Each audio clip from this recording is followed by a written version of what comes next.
तो मैडम आपको open system बताएंगी, क्लोज सिस्टम बताएंगी और आइसोलेटेड सिस्टम बताएंगी। मैं इस डायरेक्शन में ज़्यादा नहीं जाऊंगा, लेकिन लेक्चर के बाद आप ये जानने के लिए या इस बात के लिए तैयार हो जाएंगे कि जो ह्यूमन सिस्टम है, हमारी ह्यूमन बॉडी है, वो सबसे अच्छी तरह से ओपन सिस्टम का काम करती है, क्लोज का काम करती है या आइसोलेटेड सिस्टम का काम करती है। मैं लास्ट में पूछूंगा कि हमारी बॉडी कैसा काम करेगी, तो हम ज़्यादा तालमेल बिठा पाएंगे।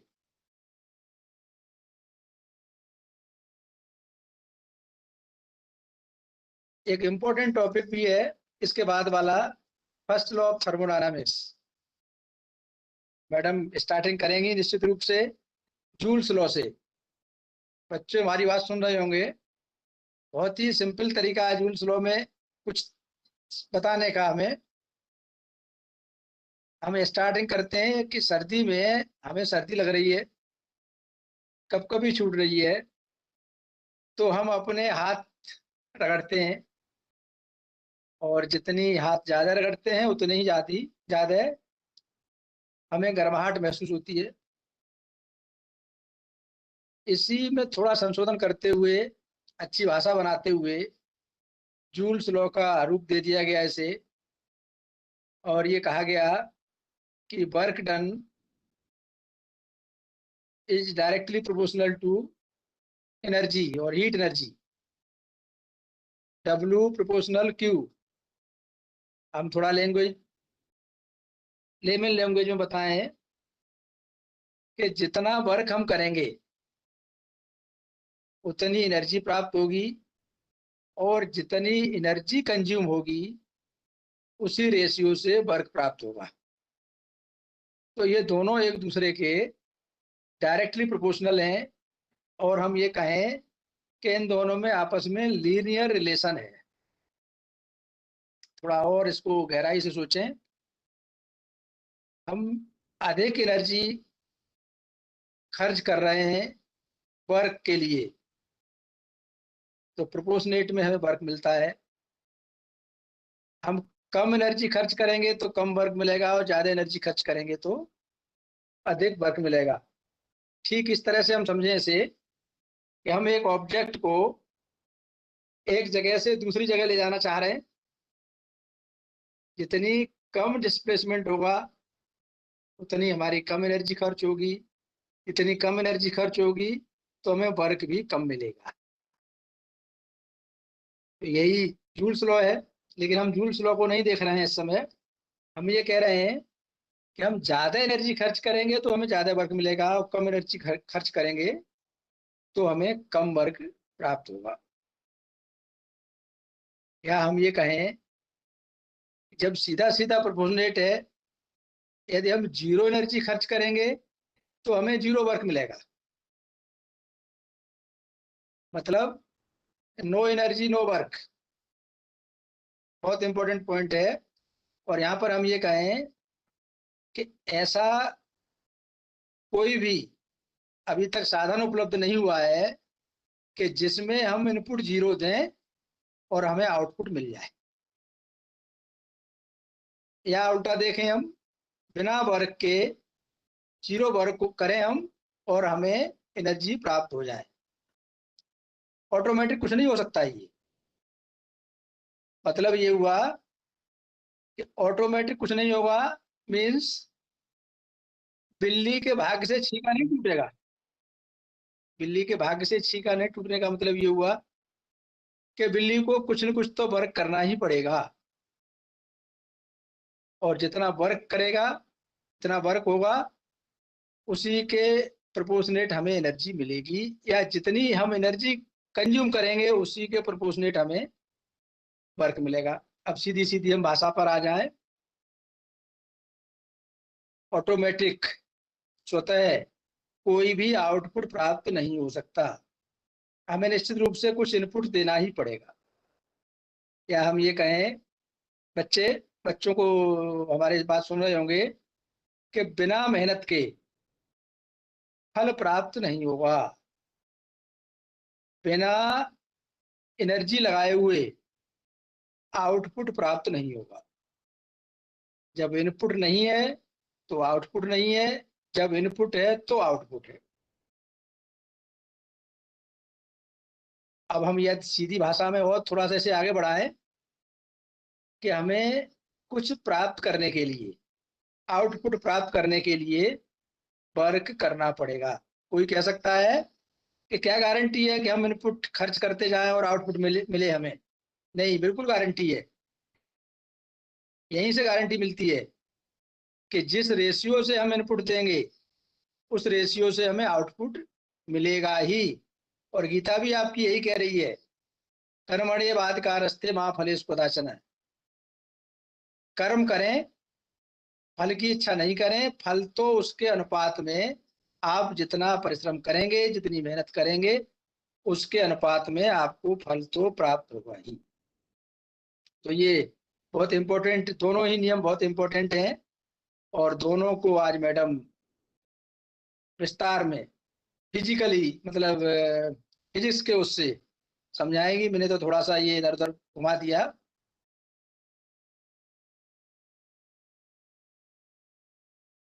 आपने सर मेंटली प्रिपेयर कर दिया है बच्चों को। पदाधिकारी, आप इस पूरे प्रोग्राम में कितने लोग इनपुट दे रहे हैं, कितने लोगों की एनर्जी खर्च हो रही है, तो आउटपुट तो मिलेगा ही। संजीव जो मेहनत कर रहे हैं उसका आउटपुट तो मिलेगा ही। चाहे संजीव ये कहें कि हम इच्छा नहीं कर रहे, अरे तुम इच्छा करो या न करो, गीता का नियम है, आउटपुट तो मिलेगा ही। इसे कोई रोकने वाला नहीं है। अकेला नहीं कर रहा हूँ सर, पूरी टीम लगी है। तो वो तो मैं कह रहा हूँ, पूरी टीम है। वो पूरी टीम जो इनपुट दे रही है, पूरी टीम की जो मेहनत है, उसके रेशियो से आउटपुट प्राप्त होगा निश्चित रूप से। चाहे किसी फॉर्म अलग हो सकती है, उसका रूप अलग हो सकता है। अंत में, क्योंकि टाइम ज्यादा हो गया, बहुत विस्तृत एक्सप्लेनेशन की आवश्यकता नहीं है। मैं आभार व्यक्त करना चाहूंगा राजकीय महाविद्यालय बदायूं की प्राचार्य और इस कार्यक्रम के सूत्रधार डॉक्टर संजीव राठौर जी का, जिन्होंने आप सभी विद्वानों को, मैं तो ये कहूँगा, एकत्रित करके बच्चों के हित में ये प्रोग्राम का आयोजन किया है। और वो उस समय में जब राष्ट्रीय शिक्षा नीति के अंतर्गत ये अब तक सेकेंड सेमेस्टर का सिलेबस पूरा हो जाना चाहिए, वहां पर अभी सेकेंड सेमेस्टर के एडमिशन की प्रक्रिया स्टार्ट है। कब सेकेंड सेमेस्टर का सिलेबस खत्म होगा, तो इसको ध्यान में रखते हुए संजीव ने जो कदम उठाया है, निश्चित रूप से बहुत ही सराहनीय है। मैं बहुत बहुत धन्यवाद देता हूँ। और आईएपीटी के पदाधिकारी डॉक्टर अखिलेश जी हैं शायद, आप सभी को बहुत बहुत साधुवाद। और इस कार्यक्रम से मुझे जोड़ने के लिए, विशेष रूप से बच्चों से और विद्वान प्राध्यापकों से रूबरू कराने के लिए, मैं महाविद्यालय, बदायूं महाविद्यालय परिवार को, विशेष रूप से संजीव को बहुत बहुत धन्यवाद देता हूँ। Thank you. धन्यवाद Sanjeev. Madam doctor Savita Sharma ji. Sir, thank you so much sir. बहुत ही सुंदर शब्दों में आपने सब कुछ समझा दिया बच्चों को। मैं बिना समय लिए आगे बढ़ती हूँ। बस मैं एक लाइन में सभी ऑर्गेनाइजर्स का बहुत बहुत धन्यवाद करती हूँ कि यहाँ पे मुझे मौका मिला बच्चों को कुछ आगे सिखाने का। मैं स्क्रीन शेयर करती हूँ।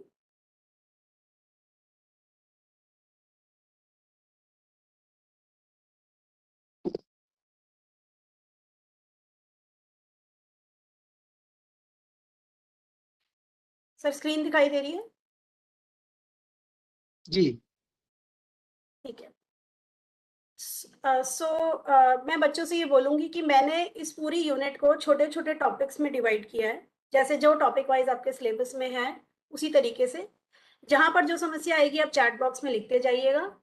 अब मैं बस ये पूछना चाहूंगी कि आप कैसे चाहते हैं कि मैं आपको लिखने का भी समय दूं या मैं सीधा आपको पढ़ाती चली जाऊं, क्योंकि अगर मैं लिखने का समय देती हूँ तो मुझे नहीं लगता कि 1 घंटा 10 मिनट या सवा घंटे में मैं पूरी यूनिट खत्म कर पाऊंगी। तो जहां तक मुझे लगता है, इस पूरी सारी प्रेजेंटेशंस की पीडीएफ कॉपी आपको मिल जाएगी। तो आप समझने पे ज्यादा ध्यान दीजिएगा, लिखने पे कम, ऐसा मुझे लगता है। बाकी आप बताइए कि आप कैसे चाहते हैं। धीरे धीरे चाहते हैं तो देखिए 2 या 3 टॉपिक ही पूरी तरीके से कवर हो पाएंगे, और यदि आप चाहते हैं कि पूरा पढ़ना है तो आप समझिए पहले, और आपके पास मटेरियल आपको मिल जाएगा। हाँ, इसके सबसे वीडियो भी पहले यूट्यूब पे अवेलेबल है मैम, तो आप पढ़ाते जाइए, कोई दिक्कत नहीं है, बच्चे फिर से देख लेंगे। कोई बच्चे लिख रहे हैं कि बस समझा दीजिए, ठीक है। So let's start. तो सबसे पहले थर्मोडायनेमिक्स जानने से पहले हमें पता होना चाहिए कि थर्मोडायनेमिक्स में क्या क्या प्रोसेसेस होती हैं। सो मैं हिंदी और इंग्लिश दोनों भाषा का प्रयोग करूंगी सो दैट किसी को भी दिक्कत ना आए। When the values of thermodynamic variables associated with the system change from one equilibrium state to another, the system is said to undergo a thermodynamic process। यानी जब हमारे किसी भी सिस्टम का, कोई भी एक जो सिस्टम है उसके जो वेरिएबल्स हैं, वेरिएबल्स क्या हो गया, जैसे जो जिन संख्याओं से हम किसी भी एक सिस्टम को डिफाइन करते हैं। फॉर एग्जांपल थर्मोडायनामिक वेरिएबल्स में आपका क्या आ जाएगा, example pressure, volume, temperature, entropy.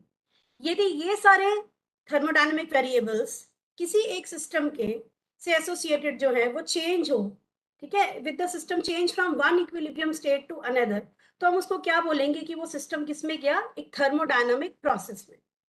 सो कुछ प्रोसेसेस का एग्जांपल है, जैसे कि कोई भी थर्मोडायनामिक सिस्टम किन किन प्रोसेसेस में जा सकता है। For example number 1 reversible process, irreversible process, cyclic process, isothermal process, adiabatic process, isobaric process and isochoric process।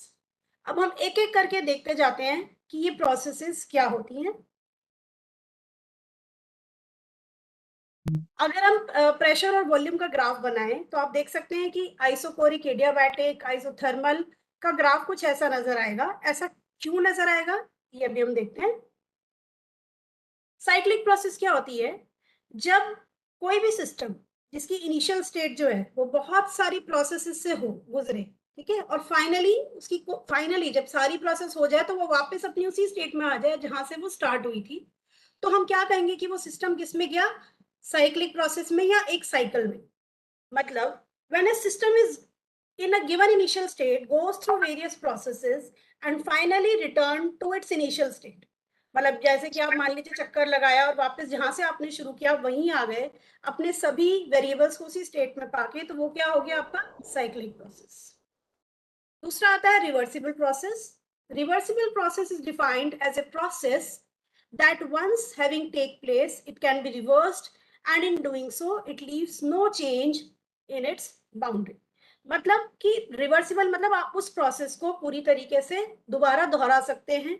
इसका मतलब कि जब आपका वो सिस्टम उस प्रोसेस से गुजरा तो उसने कोई चेंज नहीं किया सिस्टम के अंदर या उसकी बाउंड्री के अंदर और वापस रिवर्स हो गया। इरिवर्सिबल क्या होगा, इसी का उल्टा हो जाएगा इरिवर्सिबल। एक second. So a process that cannot return both the system and surrounding to its original condition is irreversible। जहां पर यदि आपका कोई सिस्टम किसी प्रोसेस से जाता है और उसका सिस्टम और सराउंडिंग अपनी ओरिजिनल कंडीशंस पे नहीं आ पाता है, तो इसका मतलब वो प्रोसेस क्या है, इरिवर्सिबल है, मतलब दोहराई नहीं जा सकती।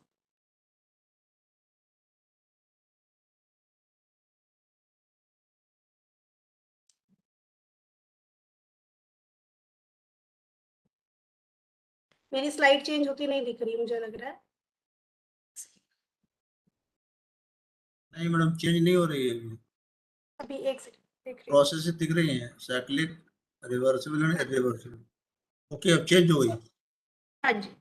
अब अगला आता है, हम एग्जाम्पल देखते हैं, देखना चाहेंगे कि क्या होता है, मतलब रिवर्सिबल प्रोसेस में क्या होगा या इरिवर्सिबल क्या है, तो वो देखते हैं हम। रिवर्सिबल चेंज हुआ जैसे कि आपको पानी से बर्फ बनानी है या बर्फ को फिर आपने वापस पानी बनाया, तो आपने क्या देखा कि आप पानी को फ्रीज करेंगे, ठंडा करेंगे तो वो बर्फ बन जाएगा, वापस से आप बर्फ को या आइस को मेल्ट करेंगे, हीट करेंगे तो वापस वो पानी बन जाएगा। So that means this is a reversible process. Irreversible process का अगर हम एग्जांपल देखें तो मान लीजिए आपने सीमेंट पाउडर लिया, उसमें पानी और मिट्टी मिलाई, तो क्या हो जाएगा, वो हार्ड हो जाएगा, सेट हो जाएगा, जिसको हम मोर्टार बोलते हैं। लेकिन मोर्टार से वापस हम सीमेंट पाउडर, मिट्टी या पानी नहीं हम ऑब्टेन कर सकते। So that means this is an example of irreversible change. अब अगर हम देखें साइक्लिक प्रोसेस का, अभी तक हमने देख लिया एग्जांपल रिवर्सिबल प्रोसेस का, इरिवर्सिबल का। अब हम अगर देखें कि साइक्लिक प्रोसेस क्या होगा, तो उसका बेस्ट एग्जांपल है heat engine. So heat engine क्या होगा, हीट इंजन में हमारा एक हॉट रिजर्वायर होता है जो कि ज्यादा टेम्परेचर पे होता है, हायर टेम्परेचर पे, और एक कोल्ड रिजर्वायर होता है which is at a lower temperature. And बीच में क्या होगा, आपका वर्किंग सब्सटेंस, जो कि क्या होता है, एक मटेरियल, इंजन में एक मटेरियल होता है जिसके अंदर सारा हीट ट्रांसफर होगा। So this is a cyclic process because we are reusing same substance and returning to its initial state at the end of each cycle. अब इसको डिटेल में कि कार्नोट इंजन या हीट इंजन कैसे एक cyclic process है, ये हम आगे विस्तार में पढ़ेंगे। अब हम आते हैं अगली प्रोसेस पे, which is the isothermal process. Isothermal, iso का मतलब होता है कांस्टेंट, और थर्मल माने आप सभी को पता है क्या होगा, हीट। आइसोथर्मल मतलब सेम टेम्परेचर। सो कोई भी ऐसा सिस्टम जिसमें आपका टेम्परेचर सेम रहे, that will be called as a isothermal process. तो जो अभी आगे आएगा फर्स्ट लॉ, अदरवाइज आपको ये पता होगा कि जो हीट आपने ली दैट इज इक्वल टू और linearly proportional to your internal energy, change in the internal energy plus work. So basically अगर आप किसी भी सिस्टम को हीट प्रोवाइड करते हैं, तो हमारी सिस्टम की खुद की भी एक एनर्जी होती है जिसको हम क्या बोलते हैं, इंटरनल एनर्जी। इंटरनल एनर्जी क्या होता है, kinetic energy, potential energy, rotational energy, vibrational energy, जितनी भी सिस्टम के अंदर एटम्स और मॉलिक्यूल्स की एनर्जी है, उनको सम करके हमारी इंटरनल एनर्जी बनती है। अब जब भी किसी सिस्टम को हीट प्रोवाइड करेंगे एक्सटर्नली, तो क्या होगा, मतलब उस सिस्टम की इंटरनल एनर्जी चेंज हुई। उस इंटरनल एनर्जी को चेंज करने के लिए या कंपनसेट करने के लिए क्या होता है, या तो हीट रिलीज होगी, एनर्जी रिलीज होगी in the form of heat, या फिर कोई वर्क डन हो सकता है। So that is why we write that del Q, that is a change or heat या heat provided, या slight change in the heat is equals to your change in the internal energy of the system plus work done. तो यहाँ मैं short में बता रही हूँ, first law में हम इसे और डिटेल में देखेंगे। सो यदि हम ये इक्वेशन लें फर्स्ट लॉ से, और हम कह रहे हैं कि मान लीजिए सिस्टम आइसोथर्मल प्रोसेस से जा रहा है, सो आइसोथर्मल मतलब आपका टेम्परेचर कांस्टेंट, और जो आपकी इंटरनल एनर्जी होती है वो होती है temperature into S into D T. So आपका अगर टेम्परेचर कांस्टेंट है तो ये क्वांटिटी क्या होगी, जीरो। तो अगर आप किसी भी सिस्टम को आइसोथर्मल प्रोसेस से अगर वो निकल रही है तो उसका टेम्परेचर कांस्टेंट है, तो मतलब उसकी change in internal energy zero है। सो आइसोथर्मल प्रोसेस के लिए change in internal energy zero रहेगी, तो आपको क्या इक्वेशन मिल गई, del Q is equals to del W. So अगर मान लीजिए आप हमारे पास आइडियल गैस इक्वेशन है, PV is equal to NRT, और उसमें टी कांस्टेंट है। सो आर तो यूनिवर्सल कांस्टेंट है, एन आपका नंबर ऑफ मोल्स हुए, मान लीजिए यहाँ पे 1 है, तो आपके पास क्या आ गया, PV is equals to constant. तो हम ये बोल सकते हैं कि जो आइसोथर्मल प्रोसेस है उसमें एक तो del Q is equals to del W रहता है, नंबर 1, और दूसरा PV is equals to constant रहता है। अभी मुझसे किसी ने पूछा कि यू के अंदर एस क्या है, एस बेटा एंट्रोपी होती है। एंट्रोपी क्या होती है, बहुत ही सिंपल लैंग्वेज में बताऊं तो degree of randomness. So this entropy comes in your second unit.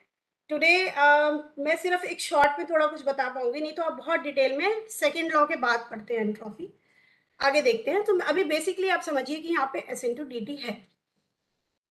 अब अगर हम आइसोथर्मल प्रोसेस के एग्जांपल्स देखें, तो कुछ जो हमारे हीट इंजन है जो हम आगे पढ़ेंगे, उसमें कुछ पार्ट्स जो साइकिल के हैं वो आइसोथर्मल प्रोसेस से गुजरते हैं।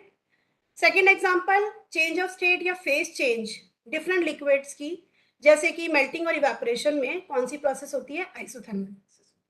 ओके, अगर हम प्रेशर और वॉल्यूम का ग्राफ देखें, so this is the graph between P and V, तो आप देखेंगे कि अगर ये ग्राफ है जिसमें हमने एक पॉइंट 1 लिया, मैं एक बार ये रब कर देती हूँ, हमने ये पॉइंट 1 लिया और ये पॉइंट 2 लिया, यहाँ से इस पॉइंट से लेके इस स्टेट तक आपकी कोई भी सिस्टम जो है वो जा रहा है। इसका मतलब उसका क्या हो रहा है, ध्यान से देखिए, वाई एक्सिस पे प्रेशर है और एक्स एक्सिस पे वॉल्यूम है। तो प्रेशर क्या हो रहा है, 1 से 2 में डिक्रीज हो रहा है और वॉल्यूम क्या हो रहा है, इंक्रीज हो रहा है। सो भले ही प्रेशर और वॉल्यूम चेंज हो रहे हैं लेकिन टेम्परेचर क्या रह रहा है दोनों पॉइंट्स पे, T1 is equals to T2. So this curve is representing the isothermal process. Now next comes which is the adiabatic process. अब बहुत ही छोटा सा अंतर है आइसोथर्मल और एडियाबैटिक में, क्योंकि वहां पे हम टेम्परेचर की बात कर रहे हैं, यहाँ पे हम हीट की बात करेंगे। एडियाबैटिक प्रोसेस होती है जिसमें सिस्टम के अंदर ना तो कोई लॉस होगा ना कोई गेन होगा एनर्जी का थ्रू हीट। दोनों में डिफरेंस है। पहले वाले में आइसोथर्मल में आपका टेम्परेचर कांस्टेंट था सिस्टम का, यहाँ पर टेम्परेचर चेंज हो सकता है लेकिन हीट, मतलब जो आपकी हीट है ना तो वो आप गेन करेंगे ना तो आप उसको लूज करेंगे। सो ये कैसे पॉसिबल है adiabatic process? This can be accomplished by thermally insulating the chamber. आप थर्मली इंसुलेट कर दीजिए ताकि आपका सिस्टम जो है वो हीट एक्सचेंज ही ना करे सराउंडिंग से। दूसरा, performing the process very rapidly, क्योंकि देखिए जब भी हमें हीट जो है उसको एक्सचेंज कराना है, मतलब अपनी बॉडी से या किसी भी सिस्टम से हीट को फ्लो कराना है तो उसमें थोड़ा समय लगेगा। तो यदि हम किसी भी प्रोसेस को बहुत ही ज्यादा तेजी से अगर उस प्रोसेस को कर दें कि हमें मौका ही ना मिले, हमें टाइम ही ना मिले हीट ट्रांसफर करने का, तो उस प्रोसेस को हम क्या कर सकते हैं, उसमें हम एडियाबैटिक प्रोसेस का रूप दे सकते हैं अगर थर्मली इंसुलेटेड है। सो नाउ अगर हम फर्स्ट लॉ की बात करें तो del Q is equal to D U plus del W है। यहाँ पे there is no exchange of heat, तो डेल क्यू क्या हो जाएगा आपका 0। तो लेफ्ट हैंड साइड क्या हो गई आपकी 0, 0 is equals to D U plus del W. तो हमें क्या मिला, D U is equals to minus of del W. So this is, ये इक्वेशन आपको मिली एडियाबैटिक प्रोसेस के लिए। अब इसका एग्जांपल देखते हैं एडियाबैटिक प्रोसेस का। जैसे हॉट गैसेस का एक्सपेंशन हुआ इंटरनल कंबशन इंजन में, वो एडियाबैटिक प्रोसेस होगी, या फिर लिक्विफिकेशन ऑफ गैसेस हुआ कूलिंग सिस्टम में, वो भी एक एग्जांपल होगा आपका एडियाबैटिक प्रोसेस का। सपोज ये एक पीवी डायग्राम है प्रेशर और वॉल्यूम का, इसमें आप देखिए ये कर्व है। अगर हम गैस को एक्सपैंड कर रहे हैं विदाउट एनी हीट लॉस, ठीक है, तो आपका वर्क क्या हो जाएगा, माइनस ऑफ इंटरनल एनर्जी, या फिर डी क्या हो जाएगा, minus of del W. So this is the curve और this is the PV diagram for the adiabatic process. इसी तरीके से आप लेफ्ट फिगर में देखिए, यदि हम एक्सपैंड कर रहे हैं गैस को, कैसे एक्सपैंड कर रहे हैं, यहाँ पे आप हम सिलेंडर मान लीजिए पिस्टन लगाते हैं। सो अगर हम उसको पुश करते हैं या आउट करते हैं तो गैस की एक्सपेंशन होती है, लेकिन यदि इस सिलेंडर की वॉल्स इंसुलेटेड है और कोई भी एक्सचेंज ऑफ हीट हो नहीं रहा with the surroundings, so we can say that net exchange of heat is 0, then this is an adiabatic process. Alright,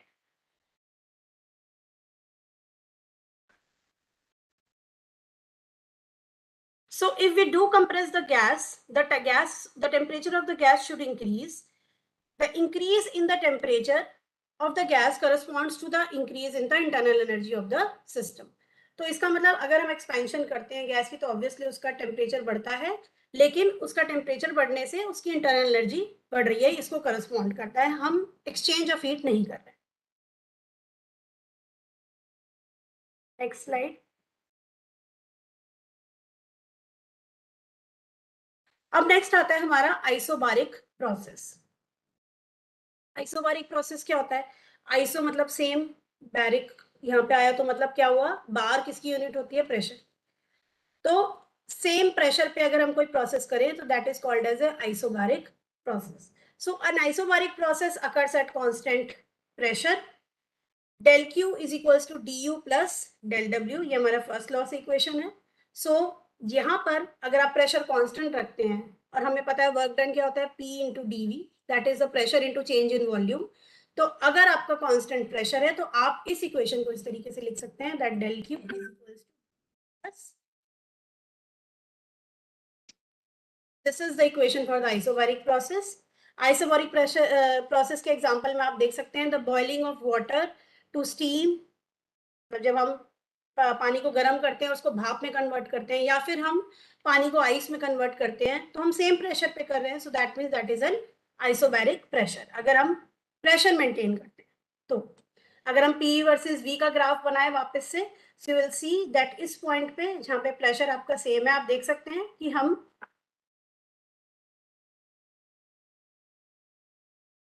जब यहाँ से हम यहाँ गए ये देखिए जब यहाँ पे हमने एक्सपैंड किया गैस को और हम इन दो पॉइंट्स को देखें, ए पॉइंट से लेके बी पॉइंट तक, तो आप देख रहे हो कि यहाँ प्रेशर सेम है, तो इसका मतलब ए टू बी जाने में आपका प्रेशर सेम है, तो this is N isobaric process.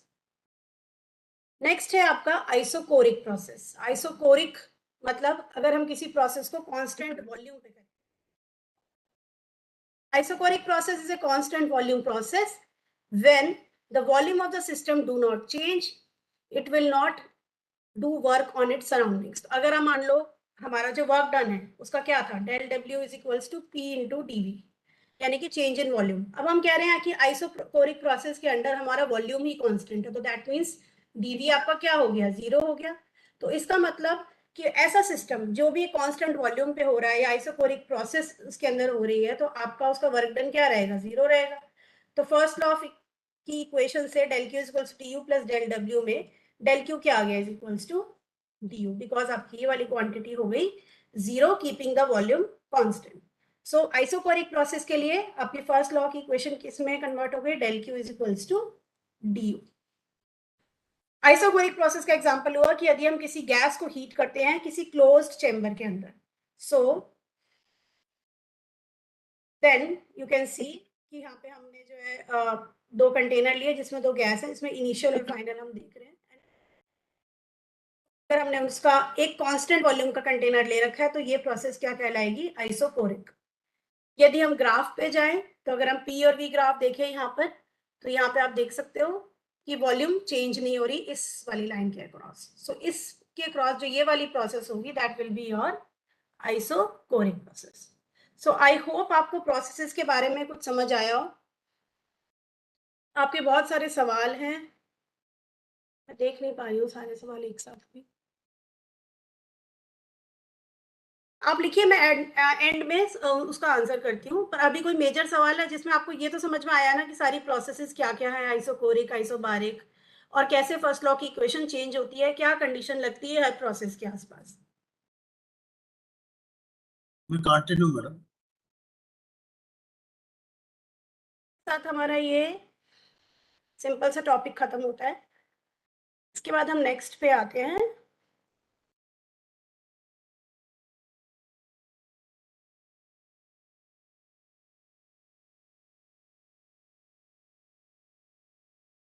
zeroth law of thermodynamics।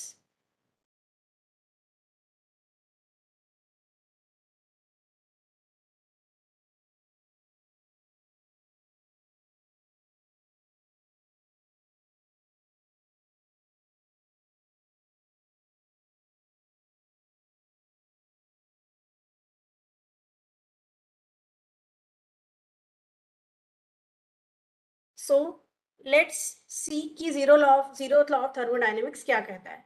अगर हम बिल्कुल सिंपल भाषा में बात करूं तो मान लीजिए आपके पास तीन सिस्टम है, ए, बी और सी, और अगर हम ये कहते हैं कि सिस्टम ए सिस्टम सी के साथ जो है इक्विलिब्रियम में है, सिस्टम बी जो है वो सी के साथ इक्विलिब्रियम में है, तो ए और बी भी आपस में इक्विलिब्रियम में होंगे।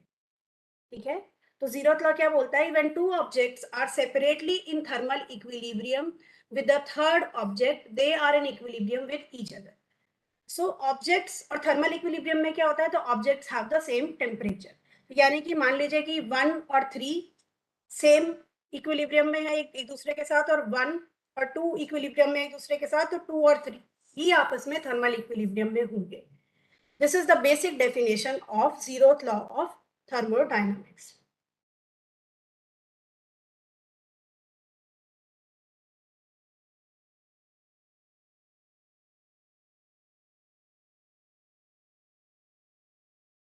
So zeroth law of thermodynamics is one of the 4 laws of thermodynamics।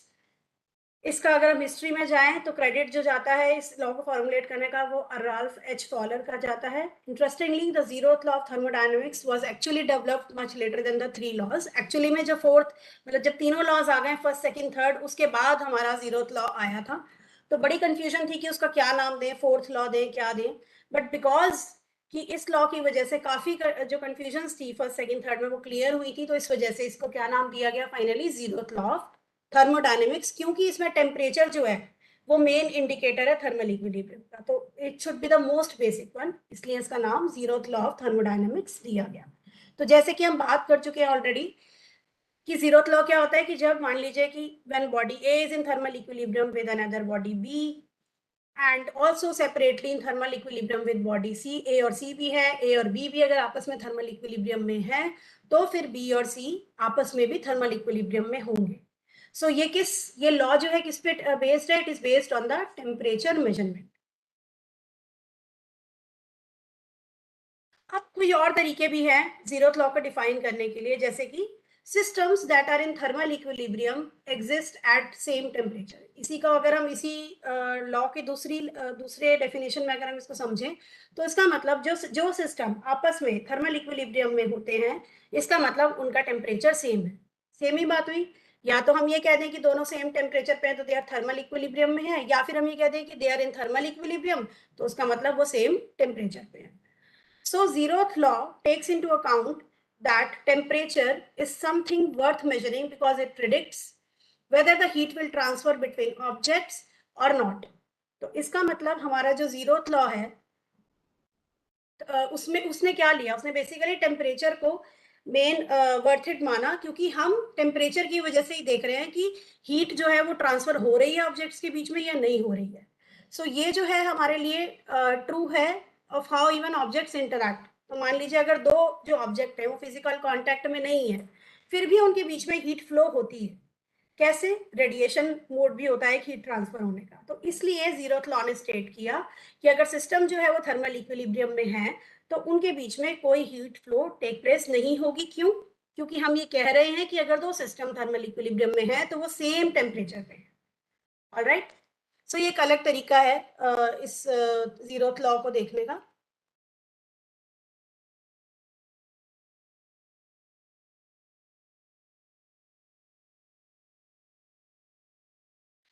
अब एंट्रोपी की बात हम कर रहे थे तो मैं थोड़ा सा बताऊंगी।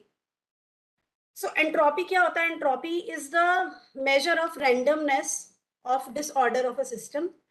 सो मतलब या तो हम कह सकते हैं कि कितना डिसऑर्डर है सिस्टम में, या फिर किसी भी सिस्टम की रैंडमनेस को मेजर करने के लिए जो क्वांटिटी है that is entropy. This was introduced by Clausius in the year 1850। बहुत सारी डेफिनेशन है एंट्रोपी की, जहाँ पे हम सिर्फ बिल्कुल सिंपल भाषा में देखते हैं कि from a thermodynamics point of view of entropy हम माइक्रोस्कोपिक डिटेल्स नहीं देखते हैं।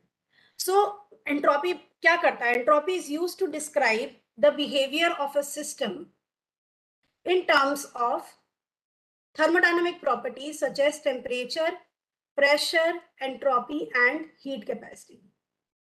सो जो हमारा एंट्रोपी है वो बेसिकली सिस्टम का बिहेवियर डिफाइन करता है कि किसके टर्म्स में? टेम्परेचर के टर्म्स में, प्रेशर के टर्म्स में, हीट कैपेसिटी के टर्म्स में। So this thermodynamic description took into consideration the state of equilibrium of the system. और इन्हीं सब पैरामीटर्स के हिसाब से हम डिसाइड कर सकते हैं कि स्टेट कोई भी सिस्टम की स्टेट जो है वो इक्विलिब्रियम में कब है। Meanwhile, the statistical definition which was developed at a later stage focused on thermodynamic properties। बाद में हमने एंट्रोपी को स्टैटिस्टिकली भी यूज किया है, जहां पर हमने मॉलिक्यूलर मोशंस जो है सिस्टम का उसके लिए भी यूज किया हुआ है। सो फिलहाल अभी देखिए तो entropy is a measure of molecular disorder या फिर it is a major of randomness और डिसऑर्डर ऑफ अ सिस्टम।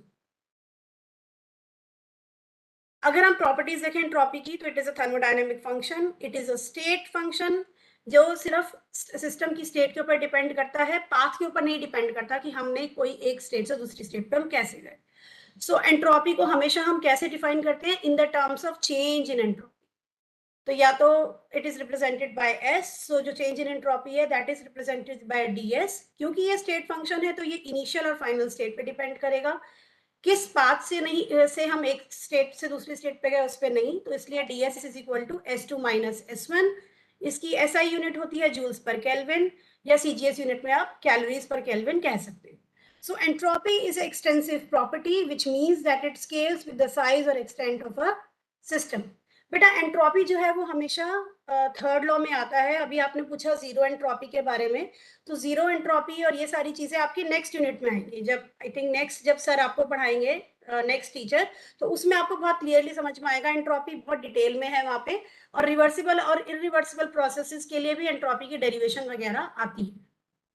सो यहाँ पर आज अगर मैं करने जाऊंगी तो हमारा लेक्चर खत्म नहीं होगा, तो मैं यहीं पे रुकूंगी। अगर आप मैं थोड़ा सा और बताना चाहूँ, अगर आप समझना चाहें, तो यही है कि मान लीजिए ड्यूरिंग द एंट्रोपी चेंज जो प्रोसेस है उसमें क्या होगा, आपकी एंट्रोपी कैसे चेंज होगी। मान लीजिए किसी सिस्टम में आपने कोई हीट दी या फिर उसमें उसने एब्जॉर्ब करी, तो क्या होगा, during the entropy change process is defined as the amount of heat emitted, या तो हीट निकली या एब्जॉर्ब हुई isothermally, and reversibly divided by the absolute temperature. तो एंट्रोपी का आपका फॉर्मूला क्या बनता है, delta S is equals to Q by T, जहां पर आपकी हीट जो है वो रिवर्सिबली और आइसोथर्मली आपने एमिट या एब्जॉर्ब करी है। अगर हम सेम क्वांटिटी ऑफ हीट को हायर टेम्परेचर पे, मान लीजिए we add the same quantity of heat at higher temperature and lower temperature, तो रैंडमनेस क्या होगी, लोअर टेम्परेचर पे ज्यादा होगी। तो इसका मतलब इससे हम ये मानते हैं जो टेम्परेचर है that is inversely proportional to the entropy. और किसी भी सिस्टम की टोटल एंट्रोपी चेंज क्या होगी, delta S total will be equal to surrounding में कितनी एंट्रोपी चेंज हुई प्लस सिस्टम में कितनी चेंज हुई। So total entropy change is equal to the sum of entropy change of the system and surroundings. So if the system loses an amount of heat Q at the temperature T1, which is received by surroundings at the temperature T2. So अगर हम calculate करने पे आए, अगर आप पूरा देखना चाहेंगे कैलकुलेशन जल्दी से अगर हम देखें, तो total change in the entropy हम कैसे कैलकुलेट कर सकते हैं, क्योंकि सिस्टम ने हीट दी तो क्या आ गया आपका minus Q by T one, surrounding से हीट ली तो प्लस आ गया। So delta S total will be positive, तो मतलब प्रोसेस क्या है आपका स्पॉन्टेनियस। अगर टोटल प्लस होती है, प्लस में आती है, अगर total change in entropy negative आती है तो प्रोसेस क्या होगी, नॉन स्पॉन्टेनियस। और अगर टोटल एंट्रोपी चेंज जीरो आता है तो प्रोसेस क्या होगी, इक्विलिब्रियम। तो इक्विलिब्रियम स्टेट में, अगर कोई सिस्टम इक्विलिब्रियम स्टेट में है तो चेंज इन एंट्रोपी क्या होगी, जीरो होगी। बेटा मैं फास्ट इसलिए पढ़ा रही हूँ क्योंकि ये टॉपिक मुझे कवर नहीं करना था, मैं फिर भी आपको थोड़ा सा बेसिक बता दिया ताकि आपको ये ना लगे आगे अगर एस कहीं पर आए तो एंट्रोपी क्या होती है, अदरवाइज ये इस यूनिट का पार्ट नहीं है। ठीक है बच्चे, इसलिए मैं थोड़ा सा फास्ट पढ़ा रही थी। अभी जब मैं अपने टॉपिक पे आऊंगी तो मैं फास्ट नहीं पढ़ाऊंगी, आप चिंता मत कीजिए। तो अभी इसमें अगर हम कंक्लूड करें तो इस में हमने क्या देखा, जीरोथ लॉ देखा। आपको जीरोथ लॉ समझ में आया ठीक से कि जीरोथ लॉ क्या होता है, बस ये बता दीजिए बेटा, यस नो लिखिए जल्दी से।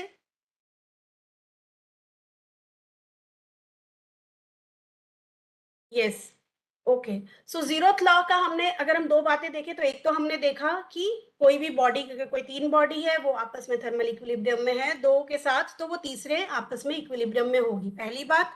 दूसरी बात हमें क्या याद रखनी है कि यहाँ पर जीरोथ लॉ ने थर्मल इक्विलिब्रियम को मेजर करने के लिए या एक इंपॉर्टेंट क्वांटिटी क्या बताई, टेम्परेचर।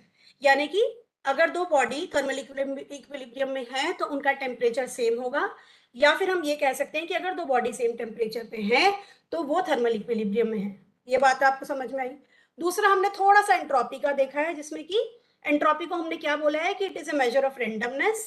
ठीक है, और यदि हम किसी भी चीज में मतलब किसी भी रेंडमनेस को बढ़ाएंगे तो या तो हमें हीट देनी पड़ेगी या हीट लेनी पड़ेगी। तो यदि हम हीट देते हैं किसी भी सिस्टम को, मान लीजिए दो टेम्परेचर है, एक सिस्टम है, मान लीजिए एक ए सिस्टम है लोअर टेम्परेचर पे रखा है, एक बी सिस्टम है जो हायर टेम्परेचर पे रखा है, और दोनों सिस्टम्स को मतलब आप समझ गए ना, मान लीजिए एक ए है जो शिमला में है और बी जो है वो राजस्थान में है, और हम दोनों सिस्टम को सेम अमाउंट ऑफ हीट देते हैं, तो रेंडमनेस किसकी ज्यादा बढ़ेगी, सेम अमाउंट ऑफ हीट देने से जो सिस्टम आपका शिमला में है। तो ये जो लाइन आपको समझ नहीं आई थी उसका मतलब है कि यदि हम सेम क्वांटिटी ऑफ हीट को हायर लोअर टेम्परेचर पे ऐड करें तो randomness will be maximum at the lower temperature. इसका मतलब क्या हुआ कि जो टेम्परेचर है वो इनवर्सली प्रोपोर्शनल है आपके एंट्रोपी से। ये सिंपल सी बात आपको समझ में आई। उसके अलावा सिंपल सा एंट्रोपी का formula, that change in entropy is equals to Q upon T। तो Q बाय T से ही आपको समझ जाना चाहिए, T क्या है यहाँ पे, टेम्परेचर है, तो इनवर्सली प्रोपोर्शनल हो गई आपकी change in entropy with the temperature. बस अभी इसमें हमें यही समझना है। इसके बाद हम चलते हैं अपने नेक्स्ट टॉपिक पे। सेटलमेंट कराए थे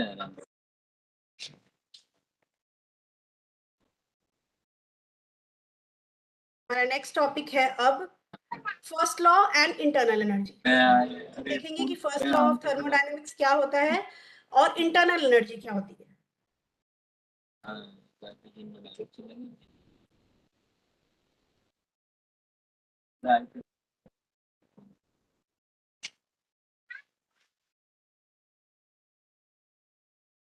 तो अब देखते हैं पहला लॉ क्या कहता है। हमें अब सबको पता है कि थर्मोडायनेमिक्स हम बोल रहे हैं। थर्मोडायनेमिक्स है क्या? जो physics laws, it is a branch of physics जिसमें कि लॉज क्या रिलेट कर रहे हैं, हमारी हीट और वर्क को, है ना। ये तो सिंपल बेसिक बात हुई। अब हम देखते हैं फर्स्ट लॉ ऑफ थर्मोडायनेमिक्स क्या कहता है। जो फर्स्ट लॉ है वो आपका एनर्जी कंजर्वेशन पे है, ठीक है। तो जो आपका फर्स्ट लॉ होता है that is the conservation of energy, जो क्या कहता है, जो आप बचपन से पढ़ते आए हैं, that energy can neither be created nor be destroyed, it can only be transformed from one state to another state। मतलब एनर्जी को हम ना तो बना सकते हैं ना हम उसको डिस्ट्रॉय कर सकते हैं, हम सिर्फ उसकी फॉर्म को बदल सकते हैं एक स्टेट से दूसरी स्टेट में। इसका मतलब क्या हुआ, जो किसी भी आइसोलेटेड सिस्टम की, आइसोलेटेड मतलब जिसमें कुछ एक्सचेंज नहीं हो रहा, टेम्परेचर हीट कुछ चेंज नहीं हो रहा, अगर एक ऐसा सिस्टम है जो आइसोलेटेड है, इसका मतलब ये है कि उसकी टोटल एनर्जी क्या रहेगी, कांस्टेंट रहेगी। So that means total amount of energy and matter in universe remains constant. ये हमारी बात समझ में आई। तो कोई भी सिस्टम, ऐसा सिस्टम जो आइसोलेटेड स्टेट में है, उसकी एनर्जी कांस्टेंट रहती है। अब एनर्जी हमारी बहुत सारी फॉर्म्स में एग्जिस्ट करती है। फॉर एग्जांपल मैकेनिकल एनर्जी होती है, हीट होती है, लाइट एनर्जी होती है, केमिकल एनर्जी होती है, इलेक्ट्रिकल एनर्जी होती है, एटसेट्रा एटसेट्रा एटसेट्रा। और ये सारी एनर्जीज क्या कर सकती हैं, वो एनर्जी हमको एबिलिटी देती है, या हर सिस्टम को इस काबिल बनाती है कि वो चेंज कर ला पाए या फिर कुछ काम कर पाए या वर्क कर पाए। तो any energy can is having the ability to do any kind of work. तो बेसिक डेफिनेशन आपको समझ आई कि फर्स्ट लॉ हमारा क्या बताता है, कंजर्वेशन ऑफ एनर्जी, कि हमारी एनर्जी को हम ना तो बना सकते हैं ना डिस्ट्रॉय कर सकते हैं, सिर्फ उसको एक रूप से दूसरे रूप में उसको परिवर्तित कर सकते हैं। सो अगर हम सिस्टम साउंडिंग डायग्राम देखें तो ये हमारा सिस्टम हुआ, ठीक है। ये हुई उसकी बाउंड्री जिसके थ्रू हम एक्सचेंज ऑफ हीट या जो भी हम प्रोसेस करना चाहते हैं वो करते हैं, और ये हुआ हमारा surroundings, and then comes the universe, ठीक है। तो यूनिवर्स क्या हो गया, हमारा फिजिकल वर्ल्ड। सिस्टम क्या हुआ, एक छोटा सा पार्ट उस यूनिवर्स का। बाउंड्री क्या हुई, जो हमने थर्मोडायनेमिक ये छोटा सा पार्ट सिस्टम लिया है, वो बाउंड्री हुई, इट इज द एज जिसके क्रॉस हम हीट का या मास का या वर्क का फ्लो देखेंगे या चेंज देखेंगे। सराउंडिंग्स क्या हुआ, all parts of the universe जो हमने सिस्टम के अंदर नहीं लिया। सिस्टम हो गया, सराउंडिंग हो गया, यूनिवर्स आपका एक फिजिकल वर्ल्ड है, और एक बाउंड्री हो गई। क्लियर है बेटा? अब हम आते हैं इंटरनल एनर्जी पे। सो इंटरनल एनर्जी क्या होती है, it refers to the energy contained in the system, जो आपके सिस्टम के अंदर कंटेन्ड है, जो उसकी खुद की एनर्जी है internally, that is the internal energy. तो वो क्या होगी, ऑल फॉर्म्स ऑफ एनर्जी का सम होगी, kinetic energy, potential energy, etcetera etcetera. और हम ये इंटरनल एनर्जी किसी भी सिस्टम की कैसे चेंज कर सकते हैं, या तो हम सिस्टम को हीट करें, या तो हम सिस्टम को हीट करें, या फिर हम उससे उसके ऊपर कुछ काम करें, या फिर हम उसका मैटर चेंज कर दें। So either by heating the system और बाय डूइंग वर्क और बाय एडिंग और taking away matter we can change the internal energy of the system. Okay, so यदि हम फर्स्ट लॉ को, अगर हम जो हमने डेफिनेशन देखी, अगर हम उसको देखें वो कैसे आती है, तो देखिए, the change in internal energy of a close system is equal to, अब जो आपकी मान लीजिए किसी सिस्टम की इंटरनल एनर्जी है और वो सिस्टम क्लोज्ड है, तो इसका मतलब वो क्या होगा, उसकी इंटरनल एनर्जी में चेंज किसके इक्वल होगा, difference of the amount of energy, amount of heat supplied to the system and the amount of work done by the system on its surroundings। तो इसका मतलब किसी भी सिस्टम की इंटरनल एनर्जी में कब चेंज जो आएगा वो किसके इक्वल होगा, जितनी आपने उसे हीट प्रोवाइड करी, नंबर वन, और उस हीट को प्रोवाइड करने के बाद उस सिस्टम ने कितना वर्क किया। So your delta U means change in internal energy is equals to Q, मतलब हीट जो आपने इनपुट दी और उसने कितना आउटपुट दिया, मतलब कितना वर्क किया। So del U is equals to Q minus W, और इन प्रॉपर लैंग्वेज में से del Q is equals to D U plus del W, right. So the change in heat is equals to internal energy plus the amount of work done by the system. So U is your internal energy, Q is the heat absorbed by the system, work is work done, and del Q is a small amount of heat. We are taking the partial differential here, and du, यहाँ पे आप देख सकते हैं इस equation में, आप इसको लिखते समय कभी गलती मत कीजिएगा, यहाँ पर आप देख सकते हैं पार्शियल डिफरेंशियल है और राइट हैंड साइड पे कंप्लीट डिफरेंशियल है यू के साथ और फिर पार्शियल डिफरेंशियल है वर्क के साथ, एग्जैक्ट और पार्शियल डिफरेंशियल है। ऐसा क्यों, कोई मुझे बता सकता है? जल्दी से बताइए, अनम्यूट करके भी आप बोल सकते हैं, नहीं तो आप लिख सकते हैं। ऐसा क्यों है कि वर्क के साथ हम पार्शियल डिफरेंशियल लेते हैं और हीट के साथ हम पार्शियल लेते हैं और इंटरनल एनर्जी के साथ हम कंप्लीट डिफरेंशियल का साइन लगाते हैं इस इक्वेशन में? ऐसे लिखते हैं ना हम, del Q is equals to D U plus del W, क्योंकि जो आपका u है इंटरनल एनर्जी वो complete, it is a exact differential. So जो आपका u है वो हमेशा, जो चेंज इन u है वो आप हमेशा फाइनल और इनिशियल स्टेट के डिफरेंस से निकाल सकते हैं, ठीक है? जैसे कि हमने एंट्रोपी में देखा था कि उसमें भी हम ds लिख रहे थे जहां पे it was a state function, so we were writing s2 minus s1 at it was independent of the path taken and it was only dependent on the final and initial states. जबकि work done में और आपका heat में ऐसा नहीं है, ठीक है? so that is why we always take the partial differential for work done and heat, ठीक है? because हाँ, yeah, you are right बेटा कि आप ये जो है पाथ फंक्शंस है। अगर अब हम देखें एनर्जी इनपुट और आउटपुट का, तो हमारा इंटरनल एनर्जी है इस किसी सिस्टम की कंटेंट है, ठीक है?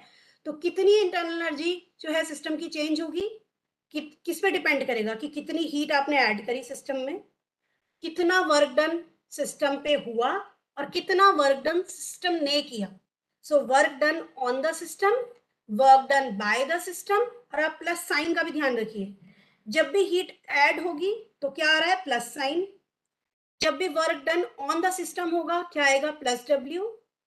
जब भी सिस्टम से हीट रिलीज होगी या गिवन ऑफ होगी तो क्या आएगा? Minus Q. और work done by the system क्या होगा? Minus W.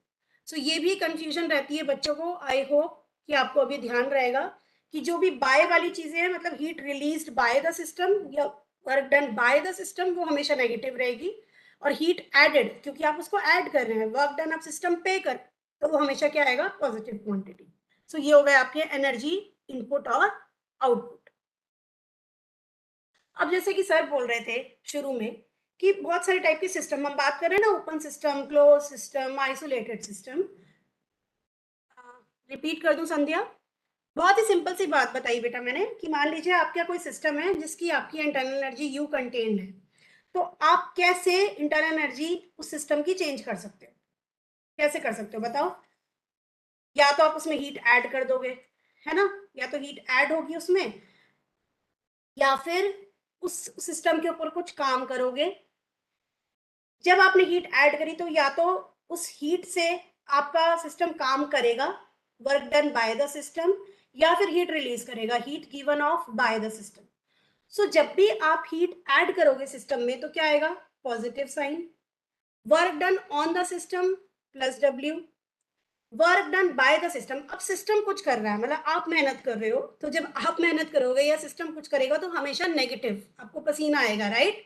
आप ऐसे याद रखिए, जब हम हमारे ऊपर सूरज गर्मी फेंक रहा है तो सूरज को तो पसीना नहीं आएगा, तो वो क्या कर रहा है? प्लस क्यू आपको दे रहा है। आपके ऊपर वर्क कर रहा है तो प्लस डब्ल्यू वर्क कर रहा है। जब आप काम करेंगे उस हीट से तो क्या आएगा? आप काम कर रहे हैं तो माइनस डब्ल्यू, माइनस साइन आएगा, और यदि आप हीट रिलीज करते हैं वो भी क्या आएगी? माइनस क्यू आएगी। तो हमेशा heat given off by the system, work done by the system would be negative, and heat added to the system and work done on the system would be positive. अब हम बात कर रहे थे types of system की। तो open system क्या होता है? ओपन मतलब क्या होता है? खुला।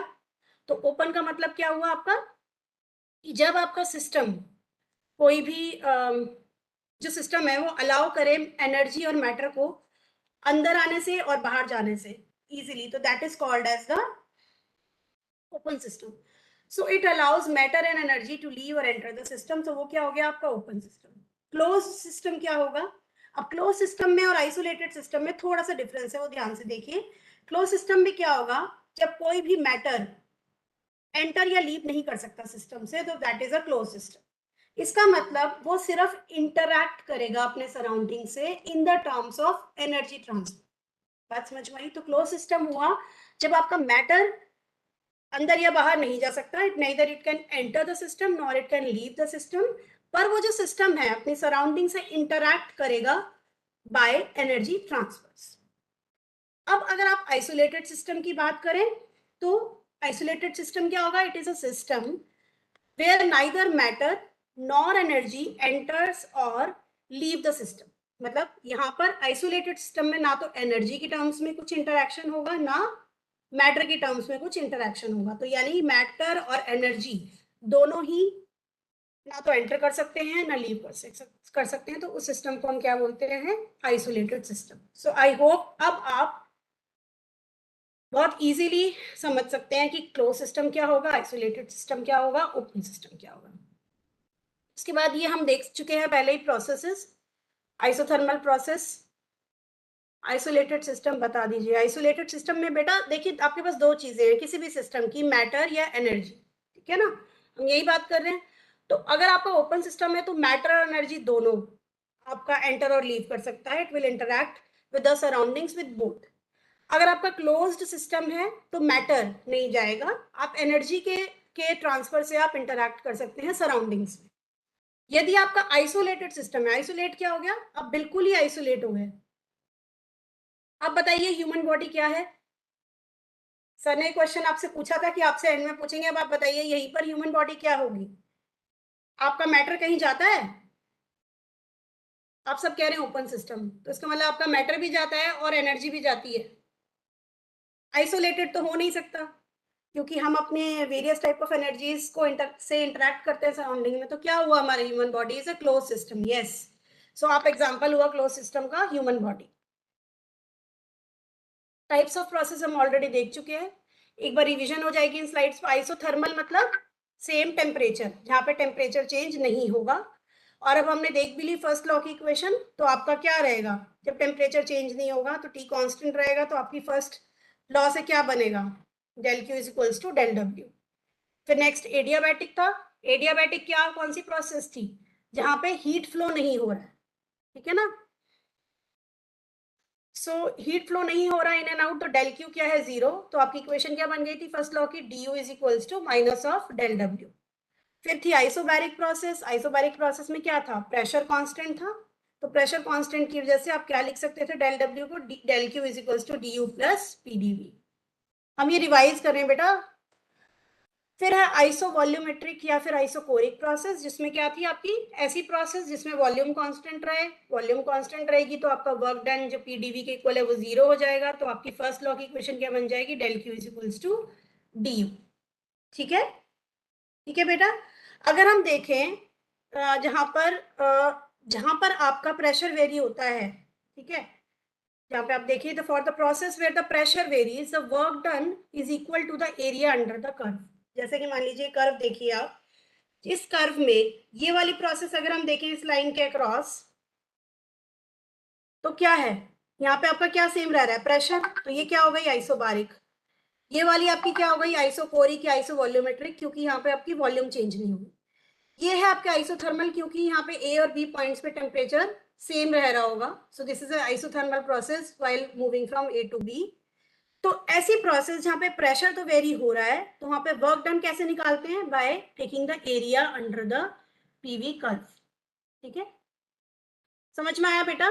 तो हमारा ये topic first law and internal energy यहाँ पे खत्म होता है। I hope everything is clear to you. जल्दी से बताइए। Okay, now let's move on to the next topic, that is the work done in isothermal and adiabatic processes. अब हम कैलकुलेशन करेंगे कि वर्क डन कैसे निकालते हैं किसी भी आइसोथर्मल प्रोसेस में या फिर एडियाबैटिक प्रोसेस में।